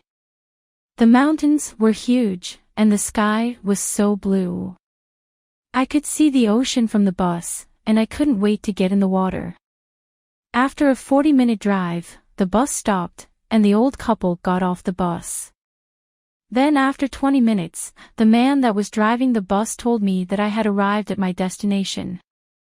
But Anna had said that it would take me 2 hours, and it had only been 1 hour. I tried to tell the man that I thought I was in the wrong place, but he said no. He was so rude and said that he needed to go somewhere else and that I needed to get out of the bus. I didn't have much time to think, and I went out of the bus. There was no one around me, just some mountains. I took my phone, and I tried to call Anna and tell her that I was there. But my phone wasn't working. I didn't have a connection. I didn't want to panic. I decided to wait there for some time and see if another bus would come. I waited till I couldn't wait any longer. It was so hot, and I couldn't even find a shadow. Then, I started walking, hoping to find a restaurant to even call someone. As I was walking, I came across a little village. It looked like a tiny neighborhood. It had only like 3 houses. But it looked so beautiful. I decided to go there and see if someone would help me. The houses were made of mud, and they were so old. They must have been built years ago. It was so silent, and at first, I thought that nobody lived there. But then I saw that there was a little farm. There were chickens, pigs, and then suddenly, I saw a big white horse. Near the animals, there was a well. There was a bucket in which you could take the water. I took some because I got so thirsty. It made me feel like old times. The water was cold, and it got me feeling much better. Still, I couldn't hear any track of humans. I was walking around the houses, trying to see if there was someone there from the windows. I decided to knock on one of the house's doors, but no one replied. Then, I went to another one near there. I heard someone walking slowly. Then, the door got opened. There was a very, very old woman. She seemed kind because she opened the door and her face was smiling. I asked her where I was. She said that I was in a whole different place rather than where I wanted. She said that I must have taken the wrong bus. I could barely understand what she was saying because she had no teeth. I felt so bad. I asked her about the nearest bus station, and she said that the buses don't come to this area because the roads are bad and bumpy. She said that they won't walk by the horse. I was surprised that people still use horses as vehicles. She said that her husband rides the horse. But he wasn't home. She insisted on me going to her house and waiting for her husband so that he could give me a ride. I had no other choice. They obviously didn't have phones, and there wasn't any connection. I couldn't call my family and tell them what had happened. So, I went in. The house was so tiny but so cute at the same time. The furniture was so old, and the television was barely working. We decided to stay outside on the balcony. The air was so fresh, and the view was beautiful. She made me some fresh orange juice from her garden and gave me some fresh fruits. She told me that everyone had left this village and that she and her husband were the only ones living there. I asked her about her kids, but she said that everyone had left and gone to the city. I felt bad. They must have been feeling so lonely. But, no. She was happy and full of life. The clock was ticking, and her husband wasn't coming back. She said he works all day and takes care of the corn. She said that he would be late and needed to stay and wait. So that's what I did. I was so hungry. Luckily, the old woman started making the dinner. I decided to help her. She wanted to make a traditional Albanian pie. So, I went to her garden and picked up some fresh onions. She was so old, but she was so strong. As the pie was baking, we had the chance to get to know each other better. It was getting darker, and we ate dinner. Her husband still wasn't home. There weren't any lights in the room, only some candles. I was looking through the windows, but I couldn't see anything. It was so dark. Suddenly, we heard the noise of a horse near the house. It was her husband, and he had come back. He was happy to have someone over. He was very kind. He seemed very tired, but he didn't miss the chance to kiss his wife. They looked like they were so in love with each other. But there was some bad news. He said that he couldn't ride the horse at night because it was dangerous. He said that we had to wait till the sun rises. But that would have meant that it would be a whole day without my family contact me. I had no other choice but spent the night there. I felt safe there because the old couple seemed like the nicest people. They made me a place to sleep in their living room. They slept so early. So I was all night up and scared. It was so dark. There was only one candle. I missed my family, and my phone battery had died. The old couple had woken up very early. They called me and said they were ready to give me a ride. I had slept on my sundress, and I hadn't brushed my teeth or hair. I didn't care, and I went out that way. I felt so sorry that I had to leave that old woman alone. She needed someone. She hugged me so tight and kissed my forehead. She said that she would like to see me again, anytime soon. I got in the horse, and that was the first time that I did that. At first I was scared, but then I loved it. It was a fun experience. He took me to my friend's place, and everyone was staring at us. I thanked him, and I hugged him. I met up with my friend, and I charged my phone without wasting time. I told my family that I was okay. They were so worried. Now, I was ready to continue with my vacations with Anna. I just wanted to tell my story because this experience had taught me a lot.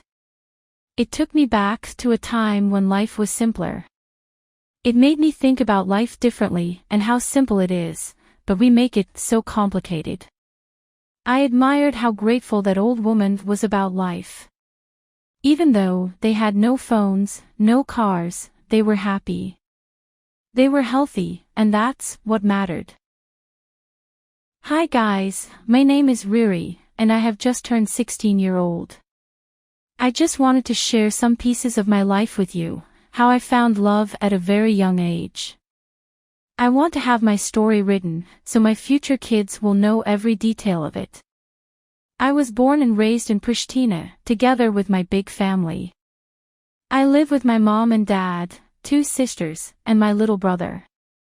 My little brother's birthday was some months ago, and we decided to buy him a Labrador puppy, and we decided to name it Rico.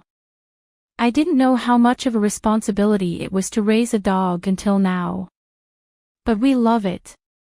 We are enjoying it every minute. This year hasn't been the greatest for us, because our grandparents have passed away from the COVID. Our home feels empty without them. But, no matter what, we should move on with our lives. And that's what we did. Days in my life are very chaotic. My parents are always working, so they aren't home all the time. My mother is a nurse, and sometimes she works during the night. My father is a waiter at a restaurant near our house. I am the second child. My bigger sister is married and has kids, but she often visits us. That means that my little sister and brother are kind of my responsibility. I love them, but sometimes they get on my nerves. They are crazy and annoying. I like having my life in control. I want my 8 hours of sleep and my healthy breakfast. I want to read my favorite book and watch my favorite series. I enjoy taking my usual evening walks with our dog. But recently I haven't had the chance to do the things that I love. It's impossible. When my grandma and grandpa were alive, it was easier for me. Because they were home all the time, and they would take care of us. I became in charge too soon. Even though I hate school and I hate waking up early, it is still my escape. My escape from everything, from my home. It's where I can be a typical 16-year-old for some hours. Because, at home, I usually cook or take care of my siblings. High school is easy for me. It is not what I accepted. I used to see all of those movies saying that it is a nightmare. But, no. It is the opposite. I have made some very great friends that I know are gonna last forever. I am a very outgoing person, so it has never been a problem for me to make friends. I have been in a very short relationship, only once. He was my first kiss, but I regret it all my life. It was so meaningless. From that moment, I promised myself that I would never get in a relationship unless I knew that it would last. Wanna know another good escape besides school? Months ago, just some blocks away from my house, a coffee shop had opened. It is the cutest coffee shop that I have ever seen. It gives me good vibes. At first, I only went there to wait while my siblings would come back from school. But now, it had become my sweet little escape. I go there every day after school, on the same spot. I like to sit by the window and enjoy the view, especially when it is raining. I stay there for hours. Sometimes I lose track of time. But it has become my second home. I would go there with friends, but most of the time, I am alone. I used to hate going places alone. It felt so weird. Once I read a quote saying that if you are brave enough to eat alone at a restaurant, you can do anything in life. And that's the truth. Now I am used to it, and I love my own company. It is peaceful. But, here in Pristina, people are not used to seeing people who are alone at a coffee shop. I often catch people looking at me strangely. One day, I was staying there, minding my own business. I went to the bathroom, and when I came back, I noticed a note on the desk where I was staying. At first, I thought that that was the bill, but no. I opened it, and someone had written saying, "Hi." Hi. What does that mean? Was that for me? I looked around the bar, and nobody was there, just the workers that worked in the shop. I asked for the bill and asked the waiter if he had seen anything. He said no, but he said that we could look at the cameras. I didn't want that. It wasn't a big deal, just a little bit curious. I went home, but I tried not to think about this. The next day had come, and I had just finished school for the day. I didn't know if I wanted to go to my favorite coffee shop because I didn't know who could it be. But it could be someone just joking around, so why wouldn't I go? I went there, and that day, there were many people, and I barely found a seat. I ordered the usual, an iced frappe coffee. I read some chapters of the book that I was reading and went home. This time nobody had left me a note, and nobody had talked to me. So, for a while I had forgotten all about that note. Some days had gone by, and no note. Until one day, someone had put a sticker on my laptop, saying, "Tell me your name, and put this note under the table so I can know." I didn't know if I should like this or be afraid of this. I started to not feel safe there anymore. It felt like I was being watched all the time. I went out of the shop, and I was looking left and right all the time, seeing if someone was following me. But no one was following me, luckily. I decided to not go there anymore, so maybe that person would have given up. I didn't go there for weeks. Then, I went there with one of my friends, but she couldn't stay very long. I decided to stay there and just see if someone would come. I didn't even go to the bathroom. I stayed there, and nothing happened. I asked for the bill, and guess what? On the bill, there was a note saying, "I was worried about you, where were you?" I was shocked and asked for the waiter who had written this. The waiter said that he couldn't tell me. But he said that a guy that always came here wanted to write to me. He said that he got paid to not tell names. I decided to finish this and write him back. I put a note under the desk where I was staying, saying, "Who are you?" I was curious more than ever. The next day I went to the coffee shop, and the only free spot left was where I usually sit. What a coincidence. I sat there, and the first thing that I did was put my hands under the table and see if I had a note. There was a note saying, "I can't tell you my name yet, but I want to know more about you." I replied, "What do you want to know about me, and why?" I put the note under the desk and continued with my day. Now I had another reason to go to the coffee shop. I don't know why, but I found this so interesting and exciting. My life felt like I was in a movie. The next day, that person had left another note saying that the reason why they wanted to get to know me was that I had looked mysterious. I had no idea who could it be. A girl?